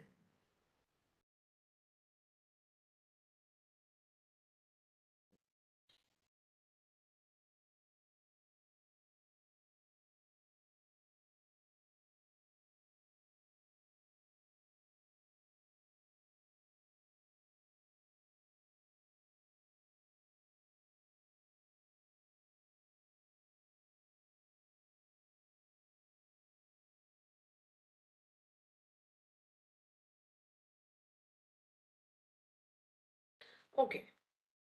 So let's see how work is done in an isothermal process. Isothermal process हमारी क्या थी? वो एक प्रोसेस थी जहां पर जिस प्रोसेस को होते हुए हमारा टेम्परेचर जो है सब्सटेंस का वो सेम रहता है, कांस्टेंट रहता है. तो that means transfer of energy into or out of the systems happens so slowly that thermal equilibrium is maintained. तो isothermal process में heat जो है वो अंदर या बाहर सिस्टम के इतना स्लोली होगी कि आपका थर्मल इक्विलिब्रियम मेंटेन रहे. ठीक है, सो दैट मींस हीट में टेम्परेचर कांस्टेंट रहे. नेक्स्ट आता है what is essential condition for isothermal process. तो पहला जो कंडीशन है वो है कि जो आपका कंटेनर है जिसमें आपने गैस को लिया हुआ है या किसी भी सिस्टम जो आपको लिया हुआ है, that should be perfectly conducting with the surroundings. Mind it is conducting होना चाहिए. दूसरा, वो process should be carried out very slowly so that there is sufficient time for the exchange of heat with surrounding so that temperature remains constant. तो मतलब slowly आपको करना है ताकि टाइम मिले हीट को एक्सचेंज होने का विद द सराउंडिंग. एग्जाम्पल हम पहले भी देख चुके हैं. अब हम आते हैं ग्राफ पे. हमारा आइसोथर्मल प्रोसेस जो है वो ये है. पीवी डायग्राम देखें तो यहाँ पे टी कांस्टेंट रहेगा. मान लीजिए हम ए पॉइंट से बी पॉइंट पे जा रहे हैं. ए पॉइंट पे आपका प्रेशर और वॉल्यूम था पी नॉट वी नॉट, और बी पॉइंट पे जो आपका फाइनल पॉइंट है वहां पे आपका प्रेशर और वॉल्यूम है P1 और V1. ठीक. So in an isothermal compression of gas, अब हम देखते हैं. मान लीजिए हम आइसोथर्मल कंप्रेशन कर रहे हैं. कंप्रेशन मतलब कम होना. ठीक है, कंप्रेस करना. There is a work done on the system to decrease the volume and increase the pressure. So जब भी आइसोथर्मल कंप्रेशन होगा गैस का तो आप वर्क डन करेंगे सिस्टम के ऊपर, इसलिए कि आप उसकी वॉल्यूम को कम कर पाए और प्रेशर को इंक्रीज कर पाए. Doing work on the gas increases the internal energy and will tend to increase the temperature. तो जब हम ऐसा करेंगे कि हम अपने सिस्टम के ऊपर वर्क अप्लाई करेंगे और उसकी वॉल्यूम कम होगी और प्रेशर इंक्रीज होगी, तो क्या होगा, ये सब करने में हमारी ये सब करने से उस सिस्टम की इंटरनल एनर्जी इंक्रीज होगी और जिसकी वजह से टेम्परेचर इंक्रीज होगा. सो हमें अब मान लो आइसोथर्मली करना है ना, हमें तो मतलब टेम्परेचर कांस्टेंट रखना है. तो इस टेम्परेचर को कांस्टेंट मेंटेन करने के लिए हमें कुछ एनर्जी सिस्टम से in the form of heat release करनी पड़ेगी. अंडरस्टैंड. तो कंप्रेशन के लिए मतलब हम क्या कर रहे हैं, वॉल्यूम डिक्रीज कर रहे हैं, उससे प्रेशर इंक्रीज हो रहा है. बाय डूइंग दैट उसकी internal energy is increasing and that increase in internal energy is increasing the temperature. But to carry out this work done isothermally, we have to maintain a constant temperature. So उस temperature को maintain करने के लिए कुछ energy को system से निकलना पड़ेगा in the form of heat. ठीक है. So हमने यहाँ पे example लिया, मान लीजिए 1 मोल लिया हमने गैस का जिसको हमने isothermal container में contain किया. ठीक है. और मान लीजिए P, V और T उसका इनिशियल प्रेशर, वॉल्यूम और टेम्परेचर है. उसके बाद हमने इस गैस को एक्सपैंड कराया टू अनदर वॉल्यूम और उसके प्रेशर को डिक्रीज कराया टेम्परेचर को सेम रखते हुए, तो क्या वर्क डन होगा. ठीक है. सो वो देखते हैं. तो वर्क डन क्या होगा आपका, इंटीग्रेशन dW. वर्क डन को कैसे लिखते हैं, P इंटू dV, और आपकी लिमिट्स क्या हो जाएगी, from initial volume V1 to final volume V2. इसके बाद आपको पता है आइडियल गैस इक्वेशन है PV is equals to nRT. ठीक है, जहाँ पे n आपके नंबर ऑफ मोल्स हैं. अगर हम इसको 1 ले लें तो PV is equal to RT. तो P को आप क्या लिख सकते हैं, RT बाय V. तो इस P की वैल्यू को हमने यहाँ सब्सटीट्यूट कर दिया. तो वर्क डन के इंटीग्रेशन में V1 टू V2 में क्या आ गया, RT by V into dV. R और T आपका कांस्टेंट है क्योंकि आइसोथर्मली ले रहे हैं तो T कांस्टेंट है, R हमारा कांस्टेंट होता है. तो R और T को बाहर ले लीजिए. Integration V1 to V2 dV by V. dV by V 1/V का इंटीग्रेशन क्या होगा, ln V. लिमिट्स आप लगाएंगे फ्रॉम V1 टू V2 तो क्या बन जाएगा, RT ln V2 minus ln of V1. फिर आप इस ln को चेंज करने के लिए लॉग में कन्वर्ट करने के लिए आप क्या लगा देंगे, 2.303. तो आपके पास क्या एक्सप्रेशन आ गया, W is equal to 2.303 RT log 10 V1 by V2. ठीक है. फॉर कांस्टेंट टेम्परेचर यहाँ से आइडल गैस इक्वेशन से अगर आप देखिए PV is equal to RT है, T कांस्टेंट है मान लो T1 T2 और R भी कांस्टेंट है, तो आप क्या लिख सकते हैं, P1 V1 is equals to P2 V2. तो P1 by P2 is equals to V1 by V2. तो आप चाहे तो इस वर्क डन की इक्वेशन को P की फॉर्म में भी लिख सकते हैं. सो दिस इज हाउ हम क्या निकालते हैं कि आइसोथर्मल कंप्रेशन का केस हमने लिया है, यहाँ पे वॉल्यूम हमने कम करी है, आइसोथर्मल प्रोसेस के अंदर हम वर्क डन कैसे निकालते हैं, ठीक है। तो एक छोटा सा मान लीजिए एग्जांपल ले, हम जैसे क्वेश्चंस आते हैं कि 2 moles of an ideal gas is isothermally expanded to 3 times of its original volume at 300 Kelvin. Calculate the work done. तो आप कैसे निकालेंगे, आपको 2 moles दिया हुआ है, यानी कि n आपको क्या दिया हुआ है 2, और आपको क्या बोला है वॉल्यूम आपकी एक्सपैंड हुई 3 टाइम्स, तो यानी कि जो आपकी फाइनल वॉल्यूम है वो 3 टाइम्स हो गई इनिशियल वॉल्यूम की, टेम्परेचर दिया हुआ है 300 केल्विन। तो आप निकाल सकते हैं वर्क डन। वर्क डन का फॉर्मूला आपने देखा, so you can calculate the work done. So this is how you solve the numericals. तो जब आप इसको सॉल्व करेंगे आपका आंसर आएगा। सिंपल फॉर्मूला है nRT ln v2 by v1, इसमें आप वैल्यू सब्स्टिट्यूट कीजिए, आंसर निकाल, ठीक है बेटा। सो ये बात हुई हमारी work done in isothermal process. अब हम देखते हैं work done in adiabatic process.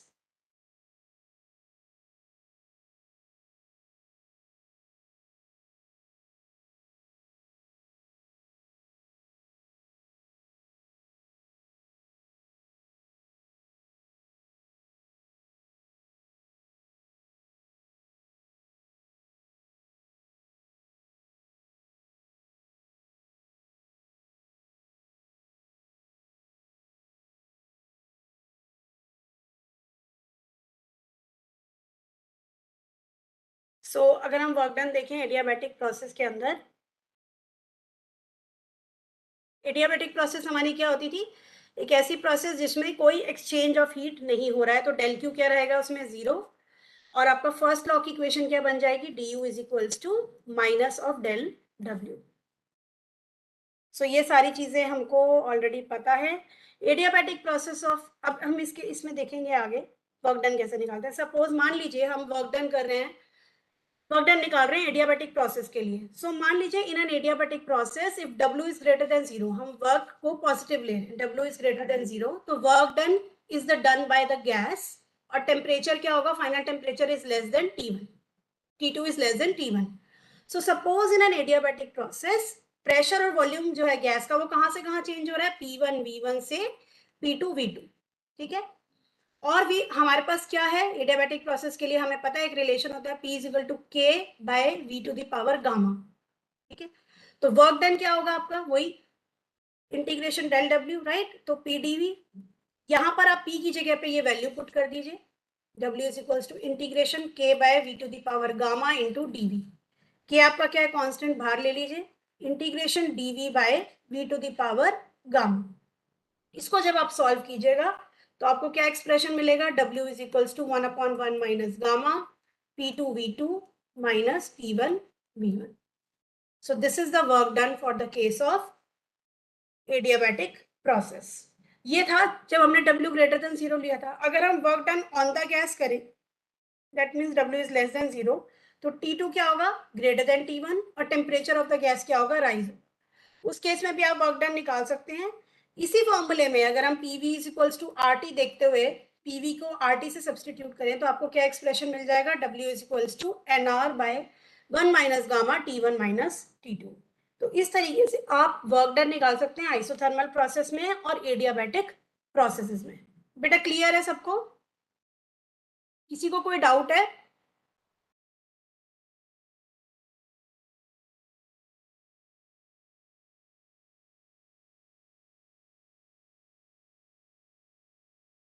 जल्दी से बताओ बेटा। सो अगर मैं इतने आगे बढ़ती हूँ, work done in adiabatic process is 0 because there is no external pressure for a gas to, ये this is a particular case, इसको हम बाद में देखते हैं। अगर हम एक क्वेश्चन देखें, मान लीजिए एक क्वेश्चन आपको दिया है जिसमें आपको एक पीवी डायग्राम दिया है, ऐसे क्वेश्चंस आते हैं एग्जाम में बहुत, और एंट्रेंसेस में भी आते हैं। तो इसमें क्या बोला है आपको, in which the path followed by 1 mole of a perfect gas in a cylindrical container is shown in the figure below.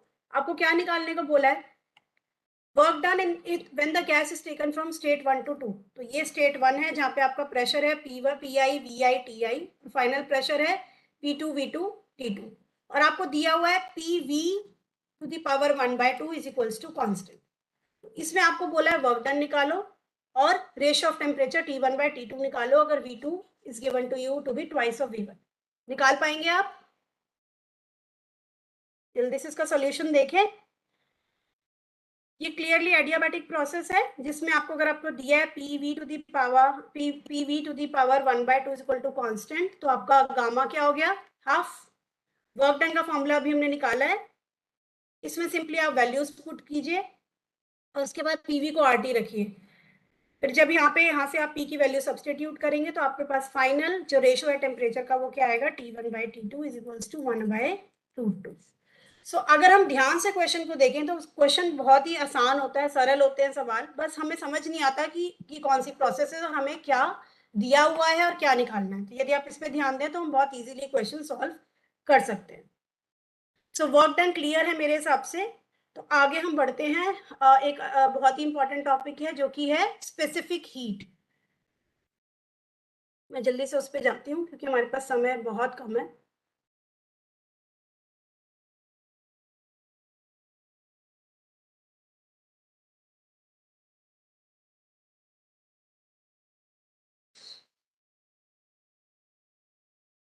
सो देखते हैं हम एक्सप्रेशन स्पेसिफिक हीट के।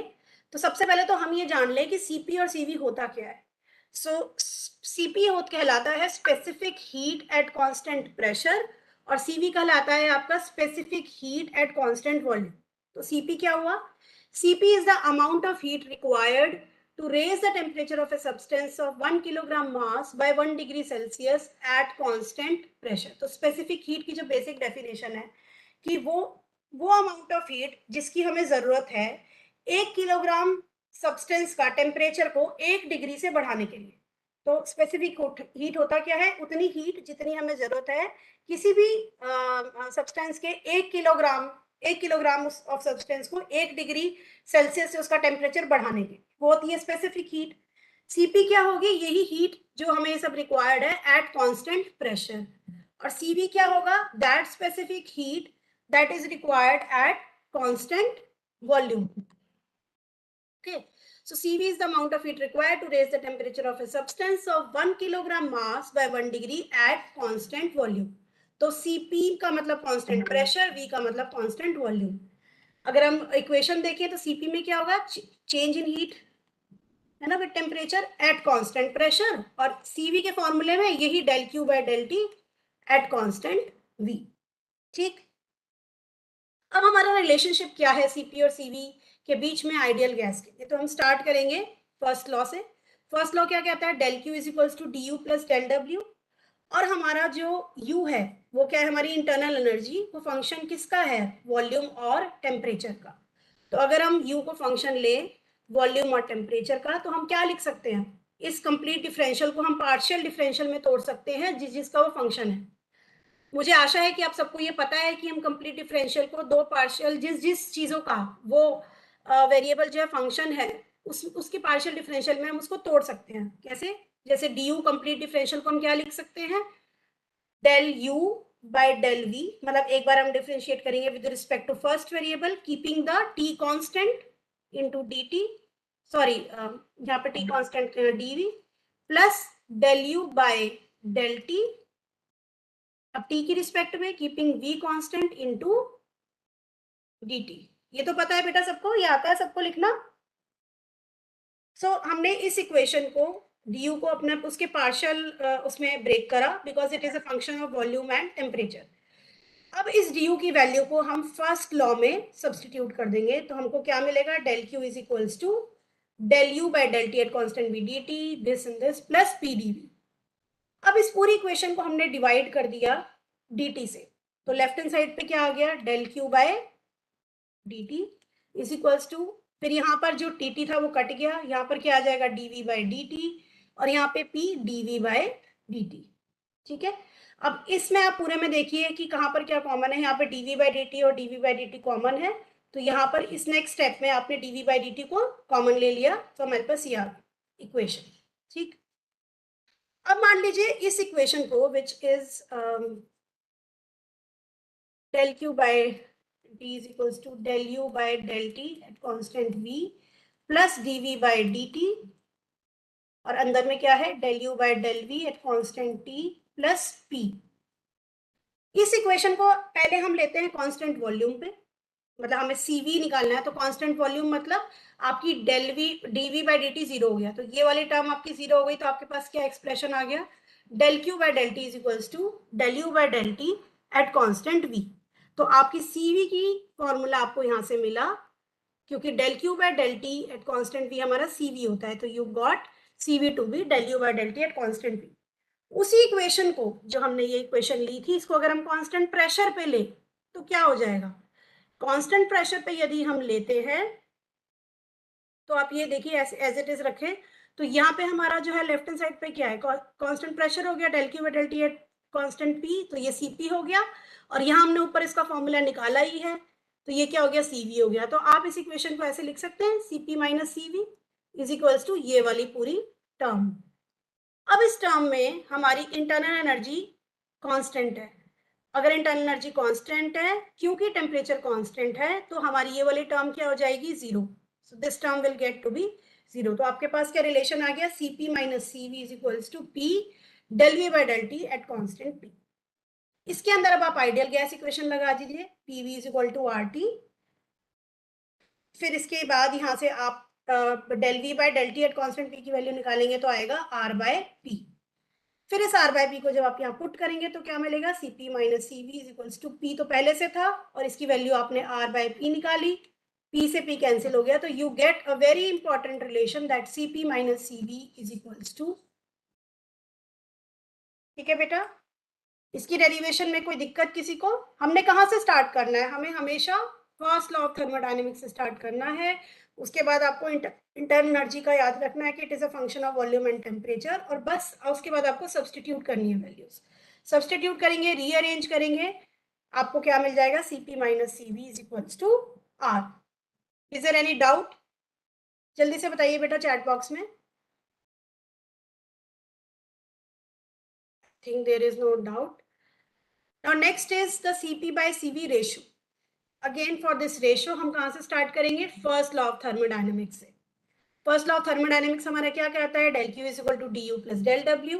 ठीक है, एडियाबैटिक प्रोसेस के लिए आपका del Q क्या होगा, जीरो, तो du क्या हो जाएगा, minus of del W। Work की आप यहाँ पे वैल्यू पुट कीजिए, जो क्या है, PdV, तो du क्या हो गया, माइनस ऑफ PdV। अब हमको पता है यहाँ से कि अगर हम दोनों तरफ del T से करें तो CV का हम कोई फॉर्मूला अभी हमने पहले ही निकाला है, del U by del T at constant V, तो हम इसको लिख सकते हैं, यहाँ से आप देखिए ना, इसकी डेफिनेशन से हमारे पास क्या है, del U by del T at constant V, तो हम del U को यहाँ से लिख सकते हैं CV इंटू dt, तो यहाँ पर आपने CV इसको इधर ले गए, du plus PdV is equal to zero, और यहाँ पे du की वैल्यू पुट कर दी, CV इंटू dt। सो ये क्या आ गई आपके पास, CV into dt plus PdV is equals to zero. Ideal gas equation हमको पता है, PV is equal to nRT, इसको डिफरेंशिएट कीजिए दोनों साइड, तो क्या आएगा, ये दो वेरिएबल है, तो PdV plus VdP is equal to RdT। तो यहाँ से इससे आप dt की वैल्यू निकाल लीजिए, dt की वैल्यू आएगी PdV plus VdP by R, इसको आप इस इक्वेशन में सब्सटीट्यूट कीजिए, ये इस तरह से सब्सटीट्यूट हो जाएगा, एलसीएम लीजिए, रीअरेंज कीजिए, आपको क्या इक्वेशन मिलेगी, इस इक्वेशन को फर्दर सिंप्लीफाई करने के लिए हम PV से डिवाइड कर देंगे, थ्रू आउट PV से डिवाइड करेंगे तो आपको ये इक्वेशन मिलेगी। फर्दर सिंप्लीफाई करने के लिए, ताकि CP बाय CV की रेशो वाली फॉर्म मिले, आप इसको CV से डिवाइड कर दीजिए, so you get dP by P CP by CV into dV by V is equals to 0. So finally you will obtain the relation that CP by CV, ये जो ratio होती है, that is equals to gamma. तो हमने दो बातें यहाँ पे डिराइव करी, एक तो CP माइनस CV यानी कि specific heat at constant pressure minus specific heat at constant volume is equals to gamma, and CP by CV is equals also equals to CP minus CV is equals to R, and CP by CV ratio is equals to gamma। ये दो बहुत important relation है, exam में आते हैं बहुत बार, I hope आपको समझ में आए। Sir may I start with the next topic or not? अब नेक्स्ट जो है वो कार्नोट साइकिल है, जो कि बहुत इंपॉर्टेंट है। एक्चुअली समय थोड़ा कम था, तो हेलो संदीप सर,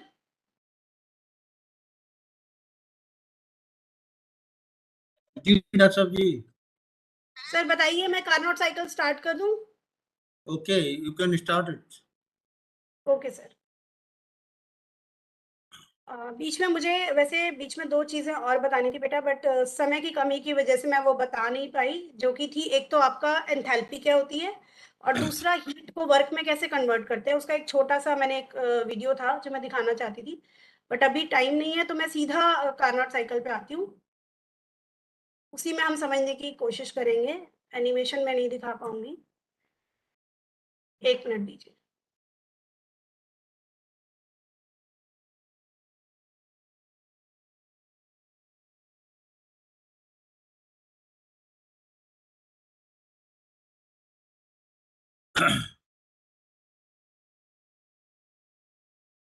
पीपीटी नजर आ रही है आई थिंक सबको?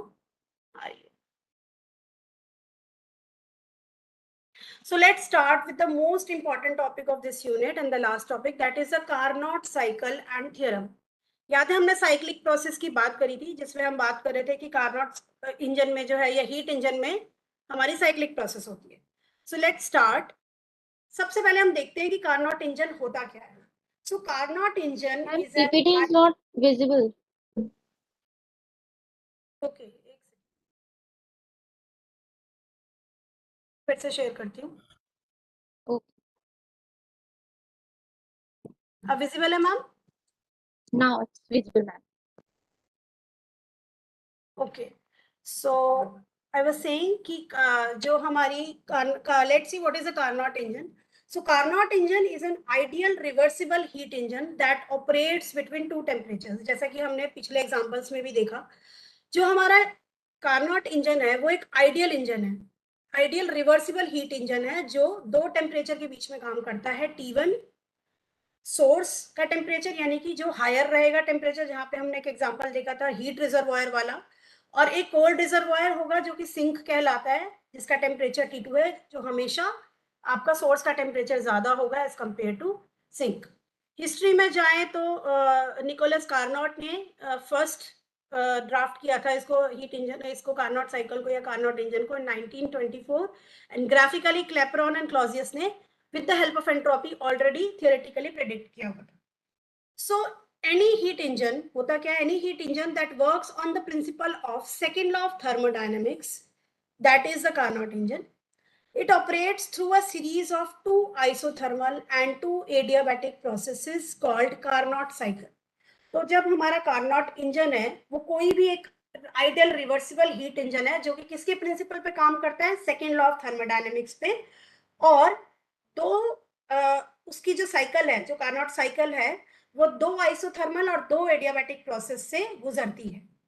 So it is a theoretical heat engine with which the efficiency of practical engines is compared. So basically जो आपका कार्नोट इंजन है वो बहुत इंपॉर्टेंट है, क्योंकि कोई भी हीट इंजन जो हम बनाते हैं उसकी एफिशिएंसी हम किससे कंपेयर करते हैं? अपने थियोरेटिकल कार्नोट इंजन से। ये हमारा theoretical best ideal reversible engine है, जिसको हम रेफरेंस रख के किसी भी प्रैक्टिकल इंजन की एफिशिएंसी को कंपेयर करते हैं।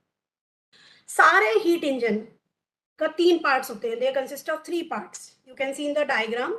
एक तो सोर्स T1, सिंक T2 और एक वर्किंग सब्सटेंस W, और हमेशा T1 जो है temperature T1 that is greater then temperature T2. So parts of the heat engine are the source, working substance and sink. Source क्या होता है? अब देखते हैं ये 3 पार्ट्स होते क्या हैं। सोर्स क्या होता है? एक हीट रिजर्वायर है, एक हीट रिजर्वायर जिससे हम हीट विड्रॉ करते हैं, तो हमेशा वो उसका टेम्परेचर T1 क्या रहेगा? हायर रहेगा, ठीक है। It is a heat reservoir at temperature T1 in which from which the engine draws heat. और हम ये अज्यूम करते हैं कि इस हीट इंजन की या इस सोर्स की जो है इनफाइनाइट थर्मल कैपेसिटी होती है, तो हम कितनी भी अमाउंट ऑफ हीट उससे ड्रॉ कर सकते हैं बिना उसका टेम्परेचर चेंज किए।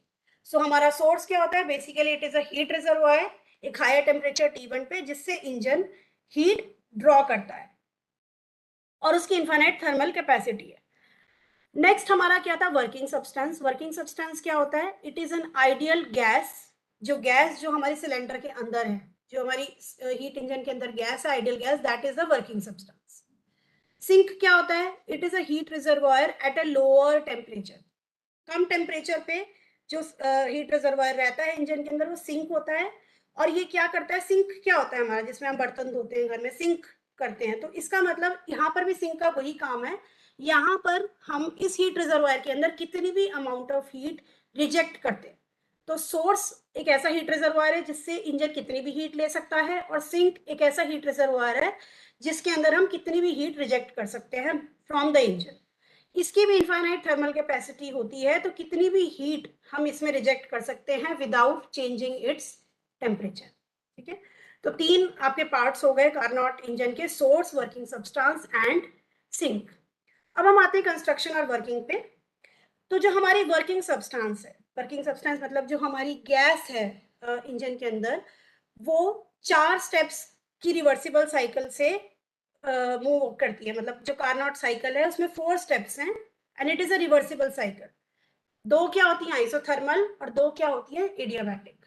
तो फर्स्ट आपकी क्या होती है आइसोथर्मल एक्सपेंशन। ध्यान रखिएगा, आइसोथर्मल बट एक्सपेंशन, एक्सपेंशन मतलब वॉल्यूम का बढ़ना। दूसरी आती है, इसके बाद आती है एडियाबैटिक एक्सपेंशन। दूसरी क्या होगी, प्रोसेस होगी एडियाबैटिक जिसमें एक्सपेंशन होगी। तीसरी आती है फिर से आइसोथर्मल बट इस बार कंप्रेशन। और चौथी आती है एडियाबैटिक पर कंप्रेशन। तो पहली 2 एक्सपेंशन हो गई, एक आइसोथर्मल एक एडियाबैटिक। आखिरी की 2 क्या हो गई, कंप्रेशन हो गई, फिर से एक आइसोथर्मल एक एडियाबैटिक। तो कार्नोट इंजन या कार्नोट साइकिल के 4 स्टेजेस हैं, isothermal expansion, adiabatic expansion, isothermal compression and adiabatic compression. So यदि हम कार्नोट साइकिल का डायग्राम बनाए, पीवी डायग्राम बनाए, तो आप देख सकते हैं यहाँ से स्टार्ट होगा 1, P1 E1 है यहाँ पे प्रेशर, यहाँ से आप आइसोथर्मल एक्सपेंशन करेंगे। एक्सपेंशन आप देख रहे हैं कि जब हम दूसरे पॉइंट पे आए तो वॉल्यूम क्या हो गई, एक्स एक्सिस पे वॉल्यूम है, इंक्रीज हो रही है, तो इट इज एक्सपेंशन। और ये आइसोथर्मल है, तो इस कर्व के अलाउंग आपका टेम्परेचर क्या रहेगा, सेम और कांस्टेंट विच इज T1। जब हम B से C की तरफ बढ़ रहे हैं तो अब क्या देखिए, फिर से एक्सपेंशन हो रही है, एक्स एक्सिस पे देखिए वॉल्यूम बढ़ रही है, तो ये क्या हुआ एक्सपेंशन। पर यहाँ पर क्या है adiabatic, so there is no exchange of heat, तो यहाँ पर क्या होगा del Q is equals to 0। अब आप थर्ड पॉइंट पे आ गए, जब आप C से D की तरफ चलेंगे यानी कि नीचे से ऊपर, तो आप ध्यान रखिएगा इस डायग्राम को बनाते हुए हमेशा हम ऐसे ही बनाते हैं, गलत नहीं बनाइएगा, ठीक है। तो यहां से जब हम इस पॉइंट से यानी कि C पॉइंट से जब हम D पॉइंट की तरफ बढ़े, तो आप देखिए क्या हो रहा है, वॉल्यूम क्या हो रही है, कम हो रही है, तो ये क्या हुआ कंप्रेशन। और यहाँ पर इस कर्व पे भी आपकी हीट कांस्टेंट है Q2 पे, कोई हीट एक्सचेंज नहीं हो रही, तो ये क्या हो गई आइसोथर्मल, सॉरी टेम्परेचर कांस्टेंट है, तो यहाँ क्या हो गया आइसोथर्मल। तो this is your isothermal compression. और लास्ट में जब हम D से A पे वापस आए यानी कि P4 V4 से P1 V1 पे, तो फिर से ये कंप्रेशन है, आप देख सकते हो वॉल्यूम कम हो रहा है and your heat exchange is not there, so ये क्या हो गया एडियाबैटिक। तो जब भी आप ये कर्व बनाएंगे आप ये ध्यान रखेंगे कि आप एक्सपेंशन को और कंप्रेशन को ठीक से डिपिक्ट कर रहे हैं, एक तो पीवी डायग्राम में, और दूसरा कि आप टेम्परेचर का और हीट का वो आप लिखना पड़ेगा आपको, तभी आप समझा पाएंगे डायग्रामेटिकली कि कहाँ पे आइसोथर्मल है कहाँ पर एडियाबैटिक है, ठीक है। इसके बाद हम आते हैं आइसोथर्मल एक्सपेंशन पे। तो अगर हम बहुत ही सरल भाषा में समझने की कोशिश करें तो आइसोथर्मल एक्सपेंशन में क्या होगा, गैस एब्जॉर्ब हो रही है, कुछ हीट एब्जॉर्ब करेगी सोर्स से गैस, यानी कि हमारा वर्किंग सब्सटेंस क्या कर रहा है, हीट ले रहा है सोर्स से, तो वो एक्सपैंड हो रहा है आइसोथर्मली, ठीक है। तो ये वाला कर्व जो है ये आपका आइसोथर्मल एक्सपेंशन हो गया। तो जब आप A से B पे जाएंगे तो टेम्परेचर क्या हो रहा है, T1 से T2, मतलब जो ये T1 T2 है दोनों सेम टेम्परेचर है। प्रेशर क्या हो रहा है आपका, देखिए ऊपर से नीचे की तरफ जा रहा है, तो y एक्सिस पे अगर आप देखोगे तो प्रेशर क्या हो रहा है, डिक्रीज हो रहा है, तो ये एरो मतलब डिक्रीज। और वॉल्यूम देखिए क्या हो रही है, वॉल्यूम इंक्रीज हो रही है, यहाँ से लेके इस पॉइंट तक आप देखेंगे तो V1 से V2 वॉल्यूम इंक्रीज हो रही है। तो वॉल्यूम इंक्रीज हो रही है, प्रेशर डिक्रीज हो रहा है, टेम्परेचर सेम रह रहा है। This is the condition for isothermal expansion. Next cycle जब हम देखेंगे तो एडियाबैटिक एक्सपेंशन है, राइट।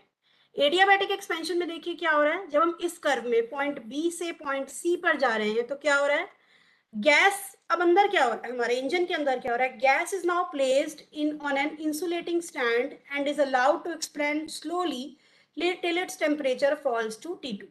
तो अब हमें याद है ना जब हमने एडियाबैटिक प्रोसेस पढ़ी थी तो हमने कहा था बहुत स्लो होना चाहिए, तो नाउ हमारी जो गैस है उसको हमने एक इंसुलेटिंग स्टैंड में रख दिया और उसको एक्सपैंड होने दे रहे हैं हम स्लोली। कब तक? जब तक उसका टेम्परेचर जो है वो T2 तक पहुंच जाए, क्योंकि इस वाले केस में तो आपका temperature T1 equal to T2 था, टेम्परेचर कांस्टेंट था। अब यहाँ पे टेम्परेचर चेंज होगा, टेम्परेचर चेंज होने के लिए हमें स्लोली उसको एक्सपैंड करना है सो दैट टेम्परेचर T2 पे आ जाए। तो यानी कि एडियाबैटिक एक्सपेंशन में जब हम B से C पे जा रहे हैं तो क्या क्या हो रहा है? T1 से T2 जा रहा है, टेम्परेचर डिक्रीज हो रहा है। और आप यहाँ से यहाँ देखिए प्रेशर क्या हो रहा है, वाई एक्सिस पे देखिए डिक्रीज हो रहा है ना, प्रेशर भी डिक्रीज हो रहा है। P2 से P3 प्रेशर डिक्रीज हो रहा है और वॉल्यूम आपकी इंक्रीज हो रही है। एक्स एक्सिस पे देखिए V1 से V2 से V3। सो वॉल्यूम इंक्रीज होगी, प्रेशर डिक्रीज होगा, टेम्परेचर डिक्रीज होगा। These are the things for this adiabatic expansion. अगली प्रोसेस देखेंगे, ये है आपकी आइसोथर्मल कंप्रेशन। ठीक है, तो यानी कि हम C पॉइंट से D पॉइंट पे जा रहे हैं, तो यहीं पे हम देख लेते हैं कि क्या क्या होगा। बताइए क्या क्या होगा। C से आप जा रहे हैं V3 से V4 पे, तो वॉल्यूम क्या हो रही है? डिक्रीज। तो वॉल्यूम क्या होगी आपकी? V3 से V4 पे वॉल्यूम डिक्रीज होगी। प्रेशर आपका जा रहा है P3 से P4, है ना, प्रेशर भी क्या हो रहा है आपका? प्रेशर इंक्रीज हो रहा है, तो प्रेशर होगा आपका इंक्रीज और टेम्परेचर रहेगा सेम T2 पे ही, बिकॉज इट इज आइसोथर्मल। ये तो हो गई हमारी कि इसके वेरिएबल क्या हो रहे हैं, वॉल्यूम डिक्रीज हो रहा है, प्रेशर इंक्रीज हो रहा है, टेम्परेचर सेम रह रहा है। लेकिन इंजन के अंदर क्या हो रहा है? Now the gas is placed in thermal contact with the sink at temperature T2। तो ऊपर से पहले हमने हीट ली, फिर उसको इंसुलेटिंग तरीके से हमने उसको एक्सपैंड होने दिया। अब क्या हो रहा है? हमने उस गैस को सिंक के साथ कॉन्टैक्ट में रख दिया टेम्परेचर T2। तो गैस क्या हो रही है? स्लोली कंप्रेस हो रही है so that heat is produced and it easily flows into the sink. तो अब कंप्रेस हो रही है गैस ताकि हीट रिलीज हो और वो हीट जो है वो सिंक के अंदर जाए। और ये होते हुए इस कंप्रेशन के थ्रू और ये सब होते हुए हमारा टेम्परेचर क्या रहना चाहिए? Maintains constant at T2। अभी जो हमने इतना सब कुछ पढ़ लिया बेसिक, अब आप उसको देखिए यहाँ पे अप्लाई हो रहा है या नहीं। मैंने क्या कहा था कि हम टेम्परेचर को कैसे कांस्टेंट रख सकते हैं। हम टेम्परेचर को कैसे कांस्टेंट करेंगे? जब हम उस सिस्टम से या तो हीट निकालें या वर्क डन करें। तो इस केस में आइसोथर्मल कंप्रेशन में हमारी गैस को हम कंप्रेस कर रहे हैं स्लोली और उसका टेम्परेचर T2 पे कैसे मेंटेन कर रहे हैं? उसकी हीट को फ्लो करा के सिंक में। ठीक है, तो आप देखिए कि जो हमने इतना सब बेसिक पढ़ा हुआ है यहाँ पे कितना यूटिलाइज हो रहा है। सो आइसोथर्मल कंप्रेशन में क्या होगा? टेम्परेचर सेम रहेगा, वॉल्यूम डिक्रीज होगी, प्रेशर इंक्रीज होगा। लास्ट स्टेप जो है वो हमारा क्या है? Adiabatic compression. अब हम पॉइंट डी से पॉइंट ए पे जा रहे हैं। फिर से देखिए क्या होगा, यहाँ पे प्रेशर क्या हो रहा है? इंक्रीज हो रहा है, वॉल्यूम क्या है? डिक्रीज हो रही है। तो D2A में जाने में हमारा प्रेशर क्या हो रहा है? इंक्रीज हो रहा है, वॉल्यूम जो है वो डिक्रीज हो रही है और टेम्परेचर हमारा बढ़ रहा है T2 से T1 की तरफ। कैसे पता आपको बढ़ रहा है? क्योंकि T1 is always greater than T2 इन कारनॉट इंजन और एनी हीट इंजन।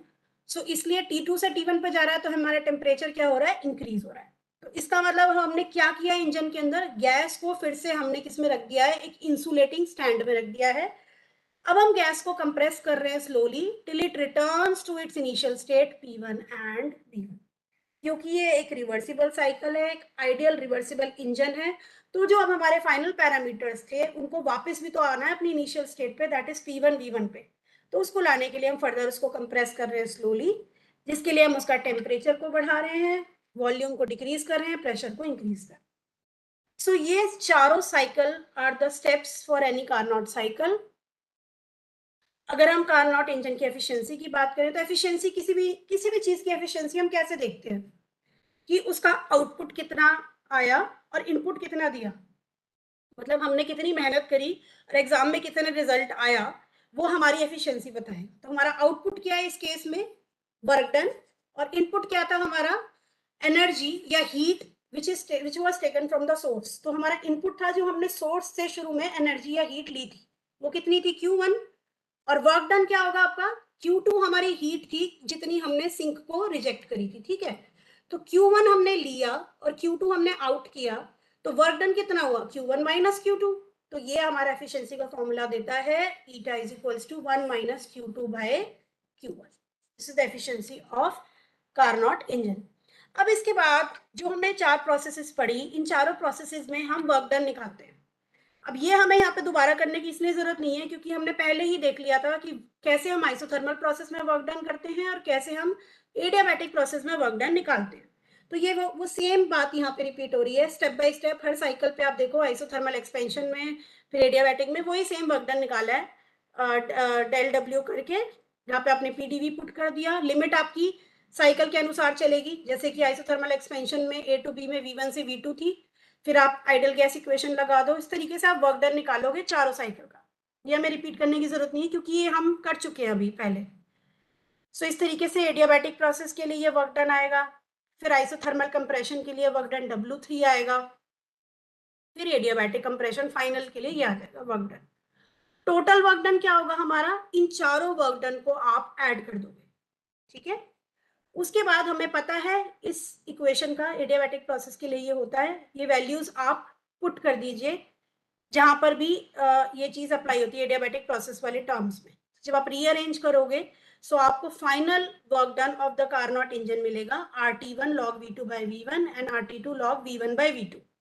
इसमें भी कंफ्यूज मत होइएगा, ये वैल्यूज अलग हैं, ये RT1 है log V2 by V1 है, यहाँ पे log V1 by V2 है, इनको कंबाइन मत कर दीजिएगा कि कभी R log V2 by V1 common लेके T1 plus T2 कर दो, ये कॉमन मिस्टेक है। फिर आते हैं वापस एफिशिएंसी पे। अगर हम ए बी लें परफेक्टली आइसोथर्मल तो हम क्या कह सकते हैं कि Q1 जो है एग्जैक्टली W के इक्वल हो जाएगा, क्योंकि आइसोथर्मल होगा तो टेम्परेचर कांस्टेंट रहेगा तो TU आपका क्या हो जाएगा, 0 हो जाएगा, तो इसलिए Q W के इक्वल हो जाएगा। तो हमारा फॉर्मूला एक ये भी बनता है एफिशिएंसी का 1 minus T2 by T1। So this is how we calculate the efficiency of Carnot engine. अब जो हमारा Carnot engine है, it is an ideal engine. It cannot be practiced in real life because of the following reason. ये जो हमारा engine है ये theoretically ideal reversible engine है जो कि प्रैक्टिकली हम नहीं इसको बना सकते रियल लाइफ में, क्योंकि असंभव है एक ऐसा सोर्स और सिंक बनाना जिसकी इनफाइनाइट थर्मल कैपेसिटी। हमने क्या अज्यूम किया था कि सोर्स एक हायर टेम्परेचर पर रिजर्वॉयर है और जो सिंक है वो लोअर टेम्परेचर पर रिजर्वॉयर है जिसकी इनफाइनाइट हीट कैपेसिटी है। एक से आप इनफाइनाइट हीट ले सकते हो, एक में आप इनफाइनाइट हीट दे सकते हो, पर रियल लाइफ में ये इम्पॉसिबल है। दूसरा रीजन ये है कि जो हमारी वर्किंग सब्सटेंस है, मतलब वो एक आइडियल गैस होनी चाहिए, पर रियल वर्ल्ड में इट इज वेरी डिफिकल्ट। कोई रियल गैस जो है वो आइडियल गैस बिहेवियर नहीं दिखाती। तीसरा, the cylinder can not be provided perfect frictionless piston. Frictionless piston और सिलेंडर का ये भी नहीं हो सकता, कुछ तो फ्रिक्शन रहेगा ही। और लास्ट है आपका, it is difficult to attain the condition of reversibility because the process of expansion and compression have been carried out very slowly. तो बहुत मुश्किल है रिवर्सिबिलिटी की कंडीशन को भी अटेन करना इन प्रैक्टिकल लाइफ। तो इसलिए कार्नोट इंजन को हम रियल लाइफ में नहीं प्रोवाइड कर सकते। इसके बाद आती है कार्नोट थ्योरम। मुझे नहीं लगता मेरे पास समय है, सर मेरे पास समय है बताने का? मुझे लगता है हमें यहाँ बंद करना पड़ेगा। How much time will you take? Within 10 minutes. हाँ, 10 minutes it can be done. Okay. 10 minute में हो जाएगा। Continue करिए।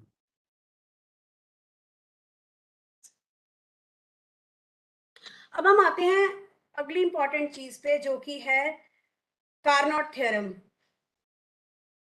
बच्चे बोल रहे हैं मैम कल कर लीजिए, कल कर लीजिए। बेटा अनफॉर्चुनेटली हमको एक ही लेक्चर दिया गया है, बस ये लास्ट टॉपिक है, मैं 5 मिनट का समय लूंगी, आप थोड़ा सा और धैर्य रखिए। मैं भी थक गई हूँ बोलते बोलते, आप देख सकते हैं मैंने पानी भी नहीं पिया है, तो आप सुनिए थोड़ा सा।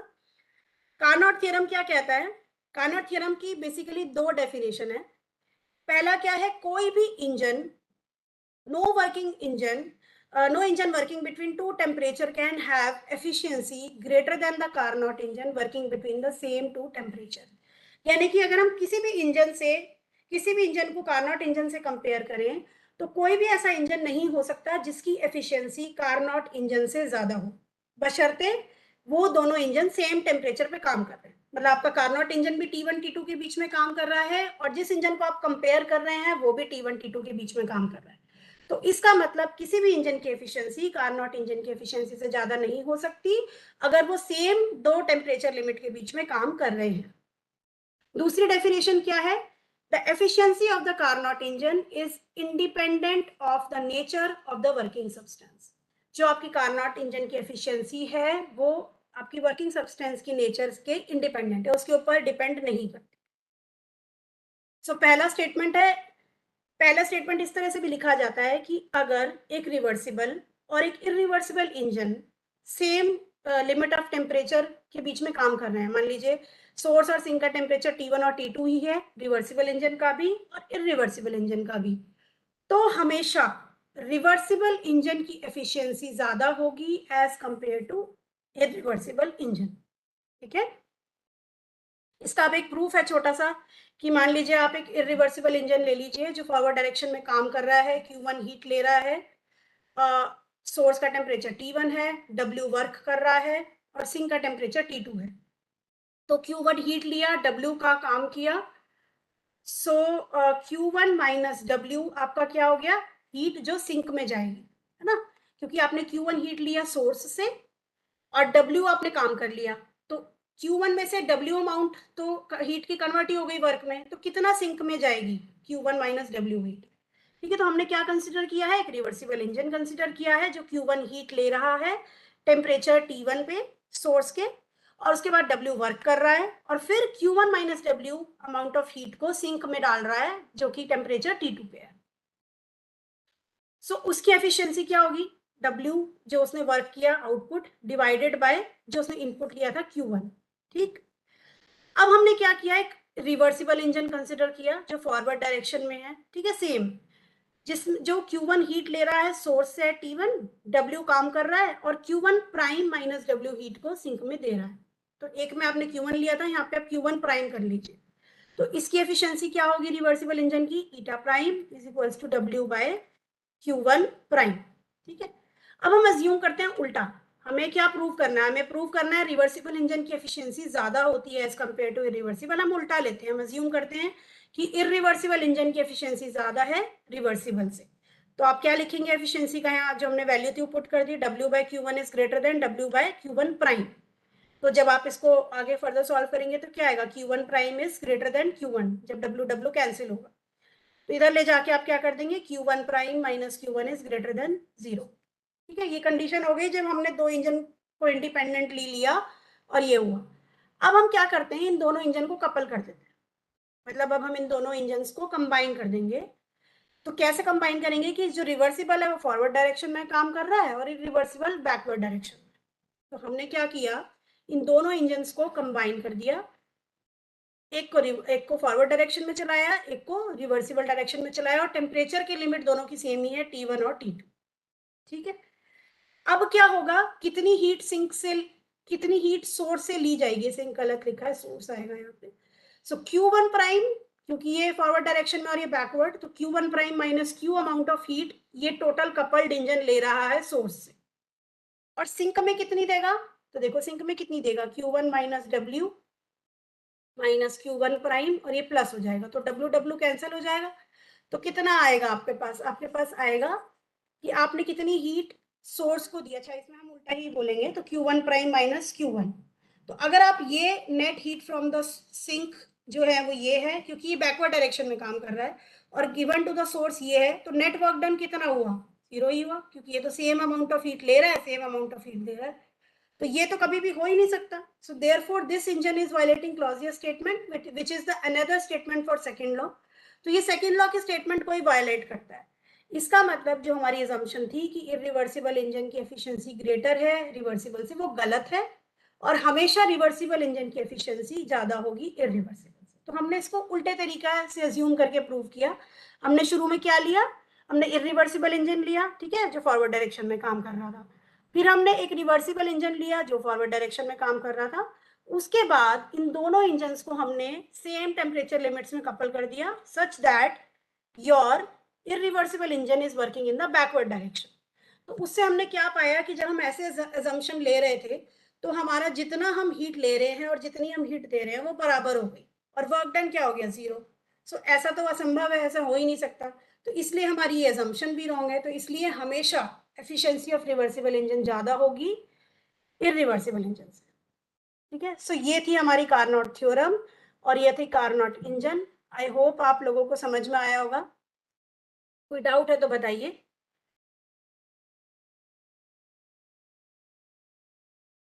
इसके अलावा बस एक टॉपिक रह गया हमारा एंथैल्पी का छोटा सा, उसके आपको नोट्स मिल जाएंगे, ज़्यादा मुश्किल नहीं है वो।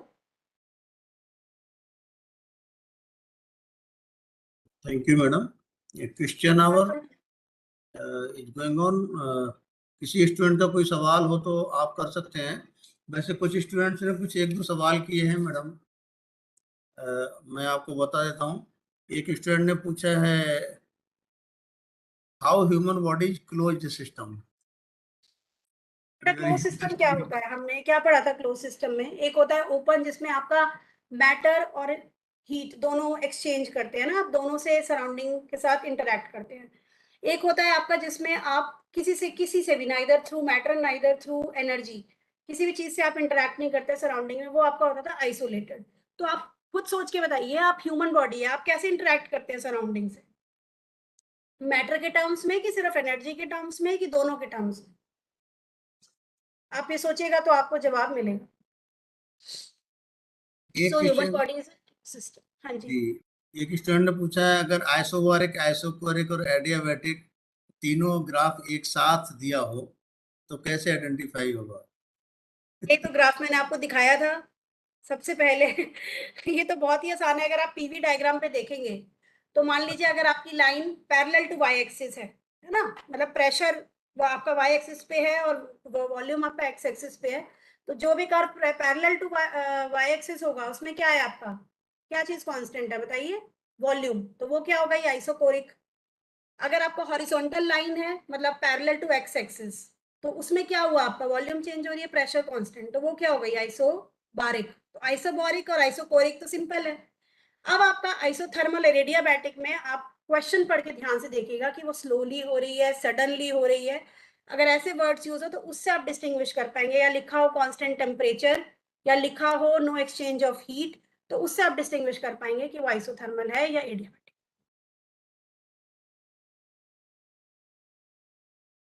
एक स्टूडेंट ने कहा है ग्राफ वन टाइम और मतलब नीड बहुत रही है।